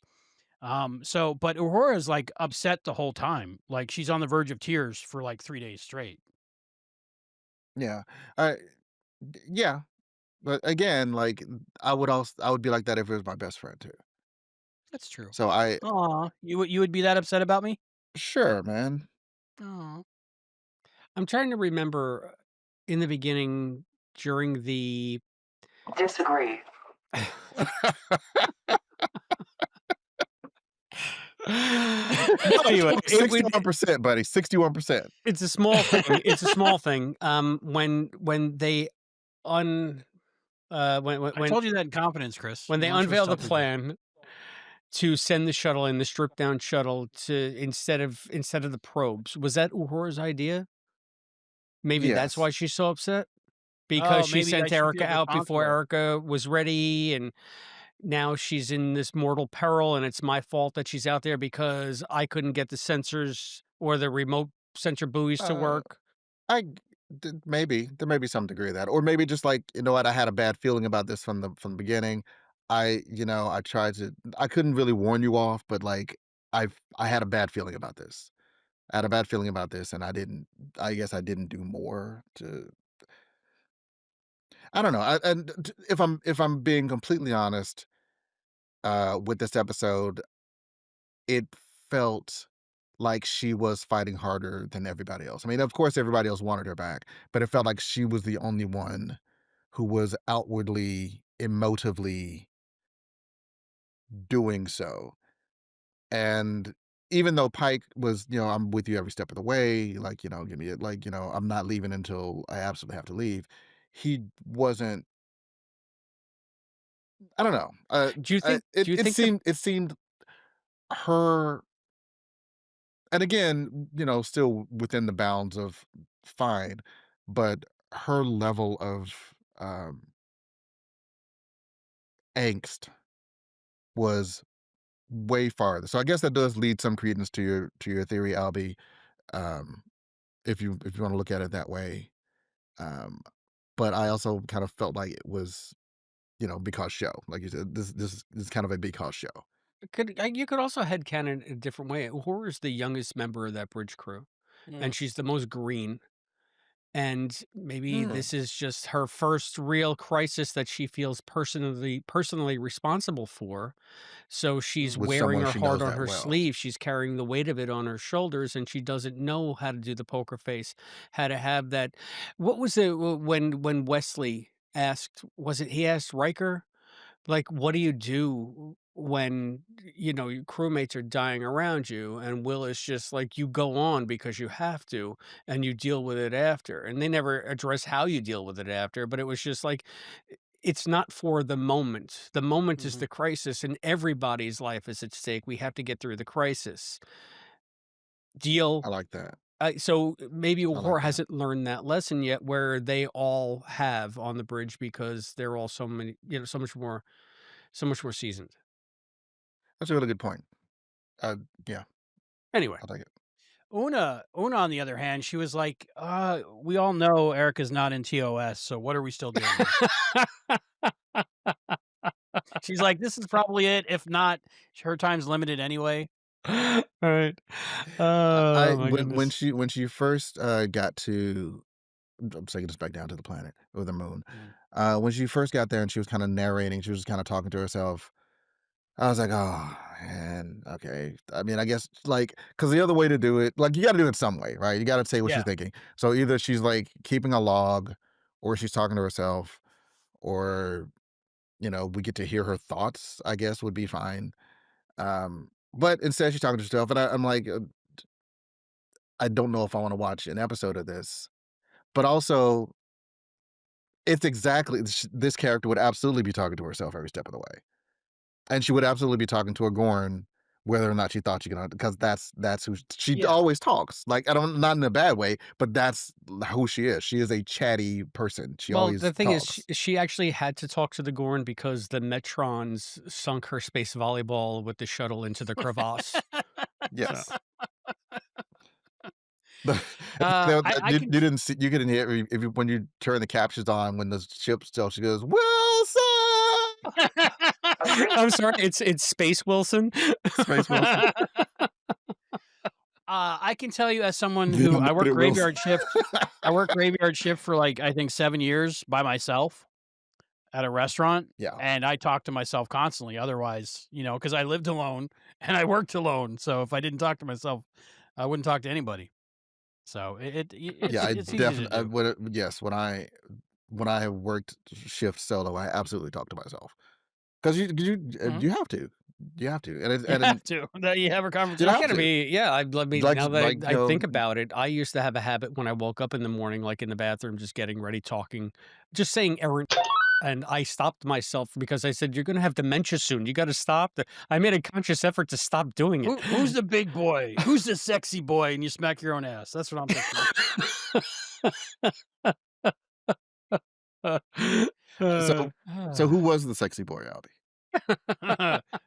Well, obviously, Chris and John. Albie? Uh, another little small thing I liked was how the writer communicated to the audience, us, the situation with how the gas giant and the moons and the orbits were working. It was a short little scene with the drawing in the aggregate, like drawing in the sand to explain to us what's going on. Because I think without that, it would be hard to conceive of how like the two things were like. interacting and how there was like a repeating pattern of like an okay period and a dangerous period. Do you think the Metrons wanted them to escape or wanted Ortega's to, because clearly they control the wormhole. And they left it open. They gave her like a window of opportunity. And so, maybe the probes were shrinking it, or maybe the Metrons were shrinking it, because they wanted to give them like, okay, well, we don't want to we don't want these colonists to die either. So eventually we're just gonna it's like, no, you can't come in. They wedged it open. Like I don't know if, or what do you think that they were involved in that at all, manipulating what was going on with the wormhole, or they were just observing? I think the whole thing was manipulated. Now that we've talked about it, Yeah, that's a I didn't wrinkle have that that opinion watching it. I didn't pick up on that, but now it seems obvious. Yeah, after you mentioned the shuttlecraft and things, makes more sense to me. And that the Metrons aren't just added on at the end. It's integral to the Yeah, plot. they, But I didn't see it yeah, on the first few viewings. kind of Definitely not. the puppet masters pulling the strings. Mm-hmm. So, Mm-hmm. but yeah, Puppets. I think that makes it a little bit more interesting anyway. The other thing we were talking about, because show, a lot of because shows, vaccine. So how does the Enterprise have a vaccine for this planet? And right now we can just pretty much make vaccines whatever we want to cure anything now. And like every week you hear another cure for something with a vaccine. Here's my headcanon. They picked it up on spaceport, whatever, and this was supposed to be just a quick stop. We'll get the readings on this planet, and then we'll go on our way. And this is a colony. This is out in the boonies. This is out in the space boonies, so they don't have all of the tech that they would need to fabricate the vaccine on site. And Yeah, without the tech.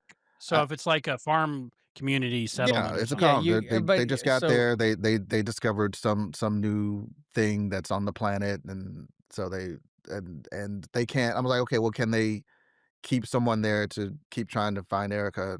And like, no, they can't, because it's way away, and you need big ship warp speed to get there. it's also something that they cannot manufacture on the Enterprise, obviously, because otherwise they'd be able to manufacture it on the Constellation. Mm-hmm.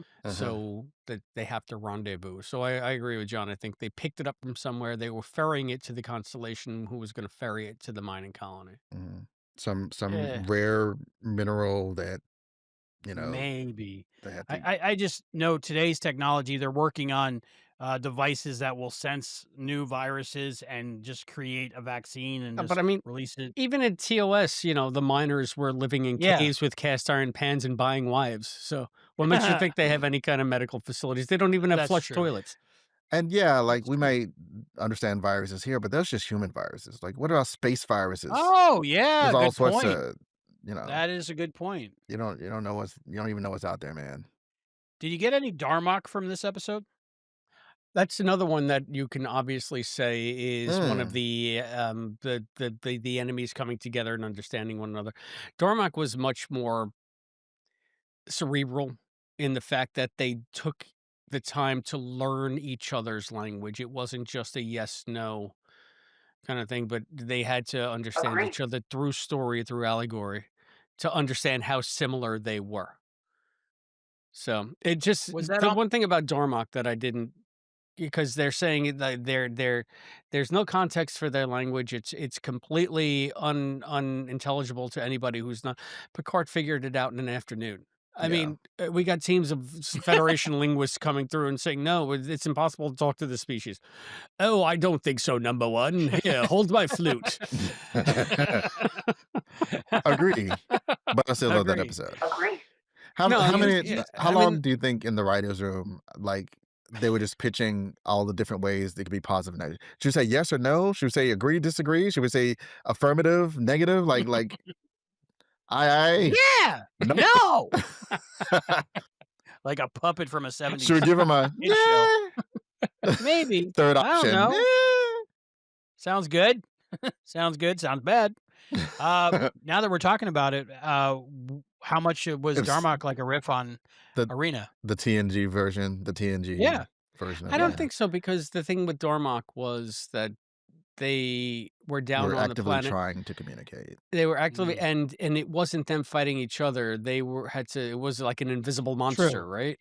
True. So it was Yeah. more like a man versus nature thing. That was the other thing. A couple of different tropes was in this. They had first it was the man versus nature, then it was the man versus man, then it was the know your enemy and become besties. So there was a lot of stuff going on here. And again, you can mix and match it however you want as long as you tell a compelling story. I think it's as valid a plot for Star Trek as any other show. So Is this yeah. the only, like, and obviously there were other people in it, but this is like the only single character. No, no, I guess. Like, I'm thinking there've been several episodes where that are focusing on a couple, or maybe, like, there's a team of two, but I think this might be Like the. Shuttle Pod 1 or the one with Odo and a Quark and climbing out the mountain, stuff like that. Mhm. Yeah, well, no, I mean, just in this season of Strange New Worlds. Oh, Or maybe in Strange New Worlds in general. Like, there's lots of pairs. Like, they'll do a lot of things where they'll pair up particular characters, but one that's, like, so focused on a single character. Well, you know what? Well, maybe this season. I guess the Una episode when they kind of discover her heritage, maybe. Agree. Could be, but I don't think that. I think that in terms of characterization on Strange New Worlds, Melissa got a very unique showcase.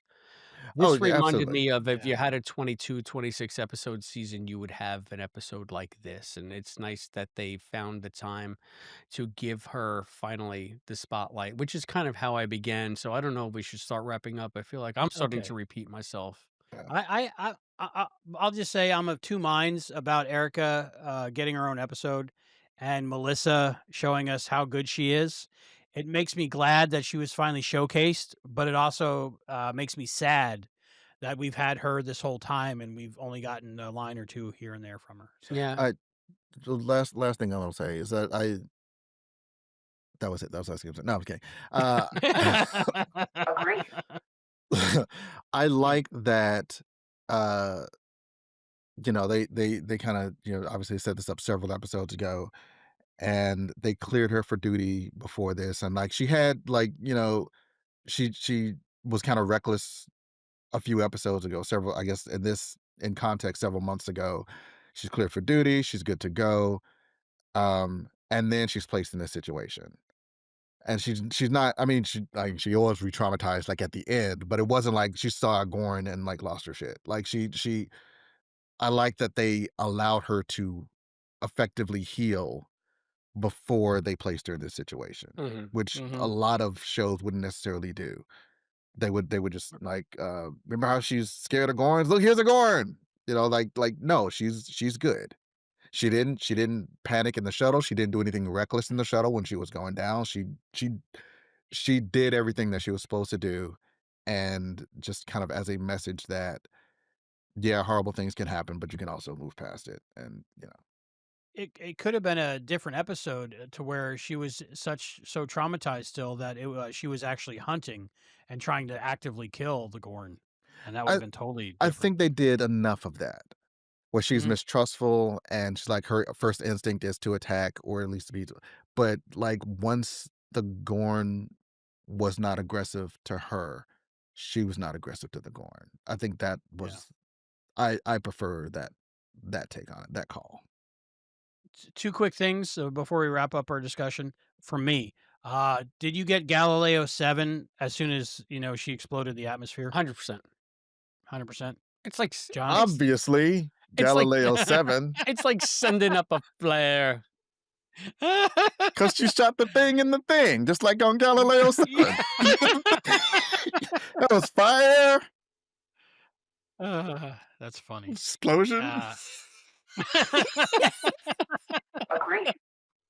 I don't think he's seen. I don't think Sorry. he's seen Galileo 7 lately, Oh, John. really? She said, "Look out," and then they looked out. It was, just like it. um, Uh, Albie, what was your what was the episode other thing? crush? The other thing before my crush was it made me think of Night Court. Do you remember that episode of Night Court where there was a orangutan Obviously. I'm and sorry, and what? and and he would speak and nobody believed him that he would speak in sign language because it wasn't like ASL. He would just like randomly do things that you could interpret. And there was this thing where he broke a pencil and he went like this, and then he hit the table, and then he picked up a magic trick. And then at the end, Harry Anderson figured out. He said, "Break up hard voodoo." So breaking up is hard to do. Anyway, so I got that out of the Oh, Gorn smashing the wow, rock deep cut. And a little bit. very surprised that I actually remembered that episode. You remember break up hard voodoo? Now that you mention it, yeah, All I right. did love Night My Court back in the if day. I didn't mention that, I'd go crazy. So, my episode Yeah, crush, that's why. for a little bit, I was thinking maybe the Gorn lady, right? But no, this was Erica's episode, and Erica, uh, Melissa did such a great job in this episode, and I really appreciated her work, and I'm grateful for what she gave us. So I'm going to say, yeah, Erica Ortegas for this episode. John, beautiful John Irons, who was your crush? Agree. Agree. Agree. I mean, like it was absolutely her episode, and she crushed Mhm. it. She nailed it. Like she disposed of it. She manipulated it in a downward direction. She did everything. She compressed it in such a way as that it took up less space. Agree. Chris, agree. Erica's my episode crush Agree. too. Yeah. What was your It favorite was favorite part of the good. episode, Albie? Um, well, my favorite part, even though it was my least favorite part, was at the end.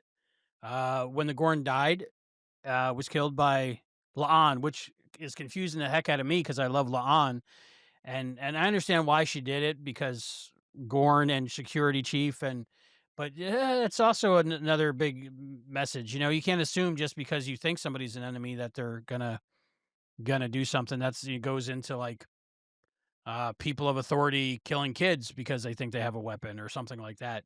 But that was my favorite part because it made me feel, and it made me sad, and it hurt my feelings. So it was a job well done. Even though I didn't enjoy it, it was my favorite part of the episode. John? Similarly, um, my favorite part was when the Gorn was like, "There's no point in I'm not getting rescued because I'm broken," and she Yeah. smashed the rock because pretty much definitely I think up to that point and almost kind of throughout the episode, Ortegas is saying something and the Gorn is responding or replying, and this was like one of the few times that the Gorn is trying to communicate an idea, like, independently, like trying to communicate something to her instead of like just responding to something Ortegas is doing. And, such a heartbreaking scene. Yeah, yeah. Um in an episode full of memorable scene, like weirdly, like uh the puppet, the the the lizard Skeksis Hmm. gets the award from me. Hmm. Yeah, it meant so much more that she was communicating that, and that she felt broken and worthless, and but Ortegas didn't want to give up on her. But also the fact that if she went back to her people, there's still no hope they would kill her. And she Ortega didn't want to give up on herself either because she's Hmm. feels that way. She's like Hmm. she's like you're broken. It's like yeah, okay, yeah, we're broken, but we don't have to Hmm. be, and I'm not giving Yeah, up. aren't we all broken though? Yeah, Really? that's why it got me. Yeah, yeah, that's a good part. Chris. I didn't have a favorite part. I'm whole. I'm as whole as they come. So Disagree. No, honestly, I think my favorite part of the episode, and this is gonna sound like a cop out, was me watching it again and learning to accept the episode on its terms instead of Mm. dismissing it out hand as something we've seen a million times before. So I'm not going to say that this is going to go down in the annals of Star Trek as one of the greatest episodes of all time, but it's a nice showcase for Melissa. And I think that favorite part of the episode would be just seeing her be exuberant, be vulnerable, being a human being that we can finally relate to beyond the very sparse stuff she's gotten. I mean, they built it up a little bit this season with her brother and some of the stuff with the escape and the hand and all that stuff, but this is really a good payoff for some of the groundwork that they were laying earlier in the season. So How about the Agreed. 47? You said that you found a 47, Albie, because I didn't. Yeah, it might be a little bit of a stretch, but I think it was there on purpose.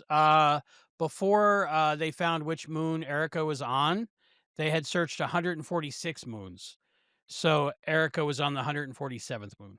Oh, Okay. I'm going to say it counts. Okay. sure. There was a missed opportunity because when they were in Erica's quarters, they panned by one of the motorcycles that she was working on, and it had a number on it. But it wasn't 47. I wonder, Ah, what was Herbie's number? 18? 81? Maybe. 73. 81, I think. Yeah, I I don't don't, know. 73 is the most perfect number, right? right? It should have been the Mach 5. Anyway. So, am I asking John a trivia question? Do I have John for I 3 think so, because questions? there are people that wait till the end of the episode to answer along with us. So, real quick, we should do some trivia for the beautiful Yeah. John I Irons. think we've And if by any chance he misses it, I'll play I cleanup. think we've demonstrated my in-depth knowledge of all things Star Trek this That's episode. right. Galileo I was 7, going to of say, as course. long as it's Yeah. about the Galileo Have you- 7. You have haven't seen Galileo 7? seen There's the- cavemen. There's big sticks. Have you seen Galileo 8 though? Like that's I want to. I want to. That's the adult parody. that's the sequel, obviously. Yep, they're throwing chairs out the shuttlecraft, but for other reasons. Anyway, in the Deep Space Nine episode, John, because I have you for 3 questions. 3 questions. In the Deep Space Nine episode, you are cordially invited. Lieutenant Commander Dax's recitation of the history of the House of Martok reveals who to be the descendant of a concubine. Holy crap.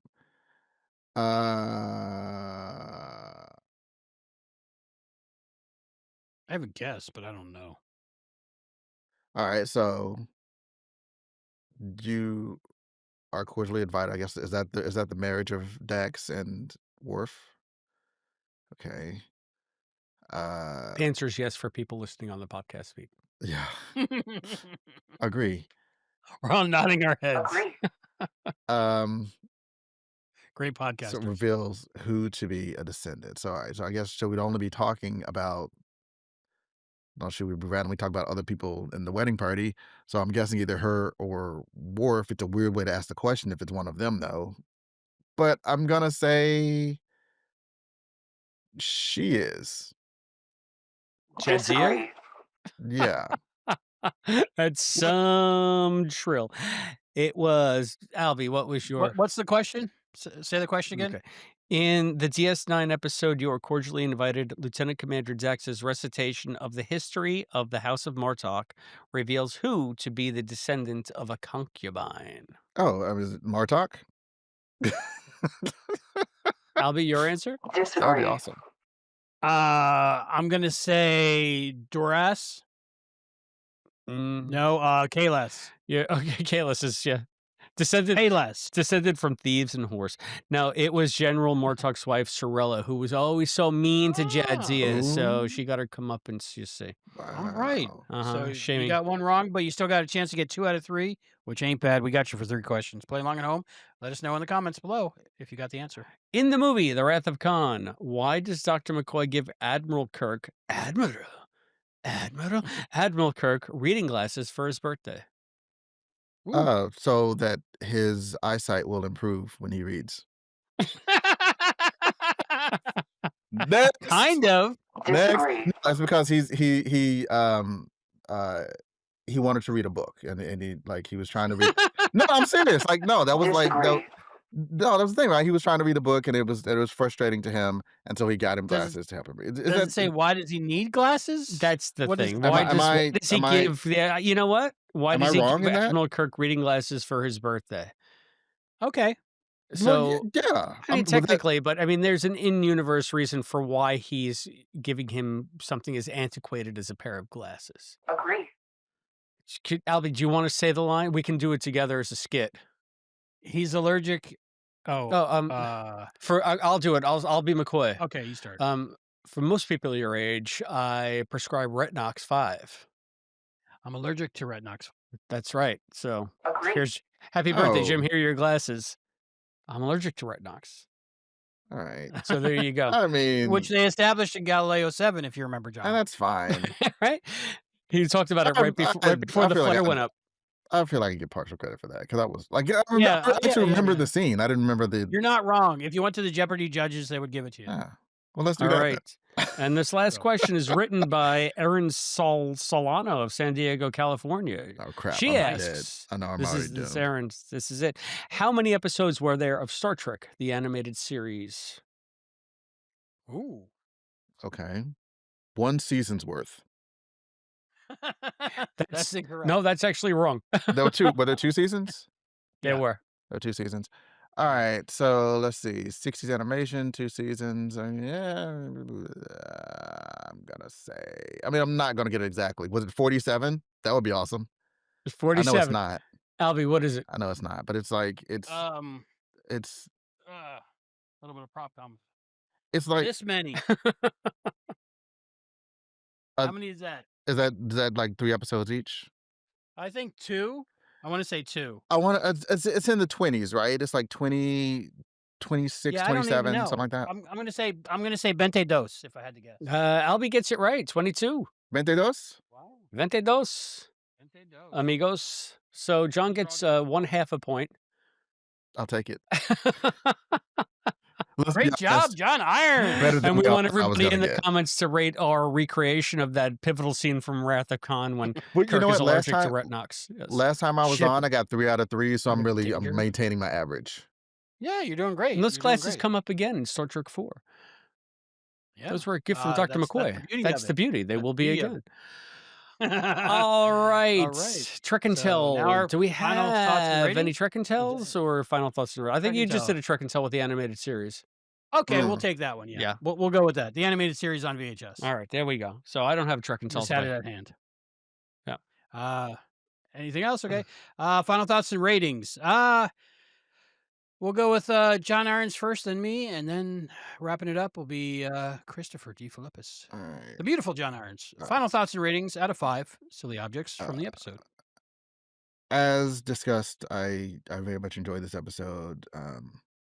The minor quibble here and there, minor triple quibbles here and there.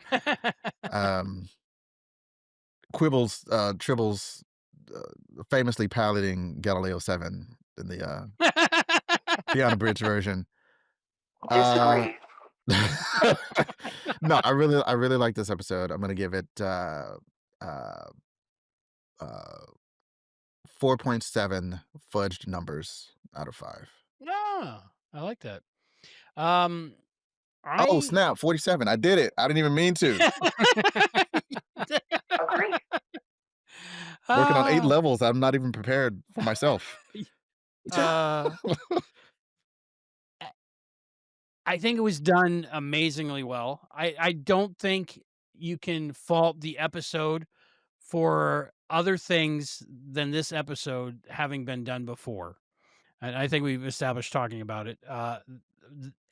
It's such a good telling of the story, and the acting was amazing. Everything was amazing.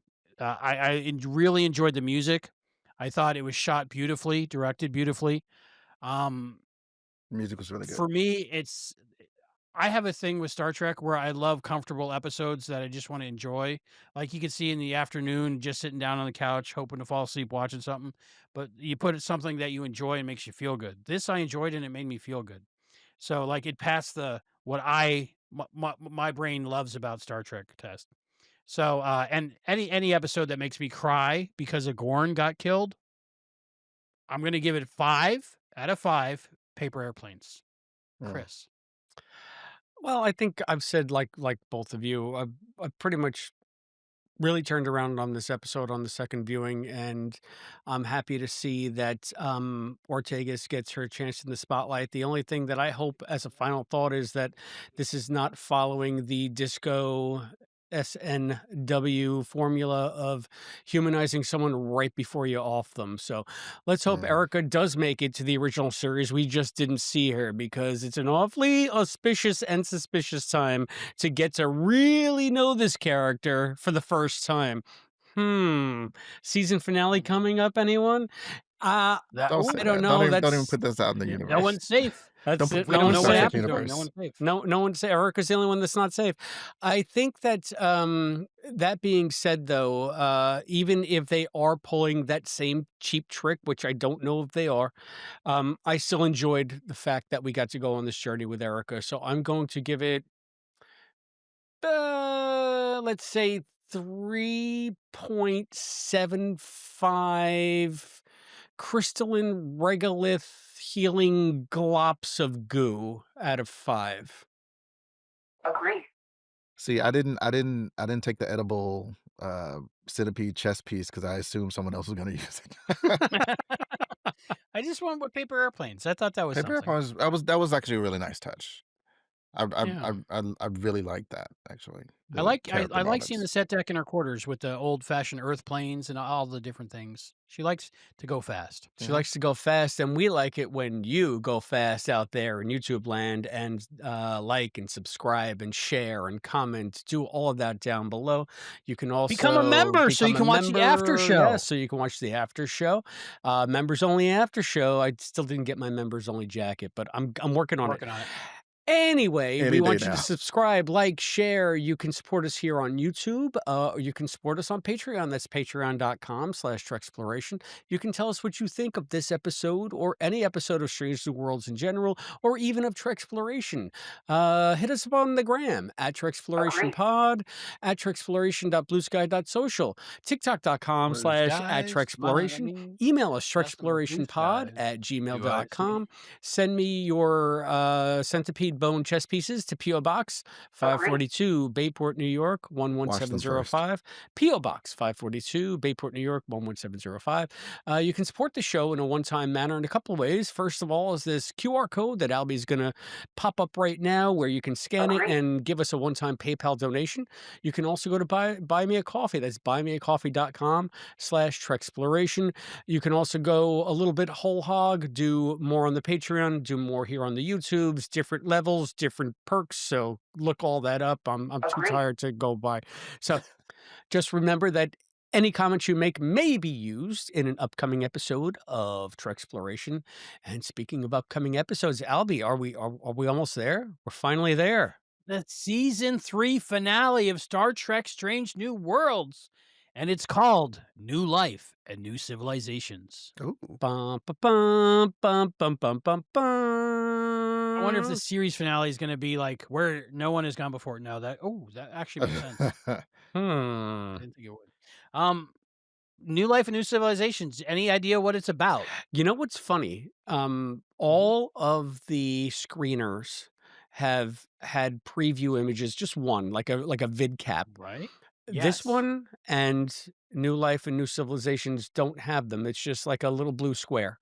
So Yep. they're keeping it close to the vest, even for the people who have advanced. I have no idea. I haven't watched it. I swear I hope it is not about Erica dying. I really, really hope it's not about Erica dying. But if it takes us there, it takes us there. I can say I'm excited to see how they end this season. For a season that's been so up and down, I hope that they stick the landing. How about you guys? I agree about that thumbnail thing. I like that they didn't, because if they had a thumbnail for Terrarium, we would have known it was Erica on a planet with a Gorn, probably. So that would have gave it away. What it's about, I don't know. New Life and New Civilizations. Maybe a baby's being born, and maybe they're settling a Federation colony. Yeah, babies in the future are like hardcore. Yep. Baby colony. Baby colony. That's a new Pixar movie. Agree. Boss Baby 18. Babies in space. Yeah, so we really don't know what it's about, so it'll be fun to watch. But I'm excited. I think it'll be something to reflect on. And speaking of reflecting about season 3 of Stranger Worlds, we got a captain's table coming up, so be on the lookout for that. YouTube members, if you sign up now, or Patreon members, you can be part of that, where we all have our cameras on and we all talk about the whole season of Star Trek Strange New Yeah, Worlds. season in retrospect. So we have that to look Yep. forward to. So much to look forward to. The con So series much. dropping next week. We can look forward to talking about that as well. So It's it's a good. good time to be a Trekkie or Trekker It is. or however you So, identify. for Treksploration, I'm Albie. I'm Chris. Uh For my fellow fans of animation, I know that Boss Baby is not Pixar. I'm John. DreamWorks? Yeah. No. And we'll see you next time. And yeah, you won't see John next time for contradicting me. I contradict you.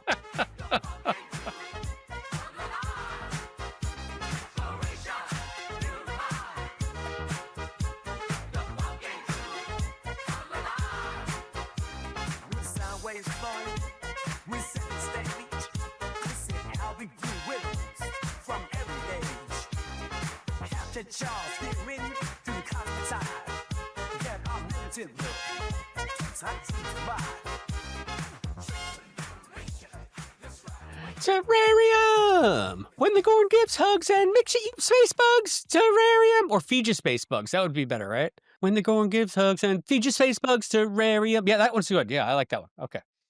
Agreed.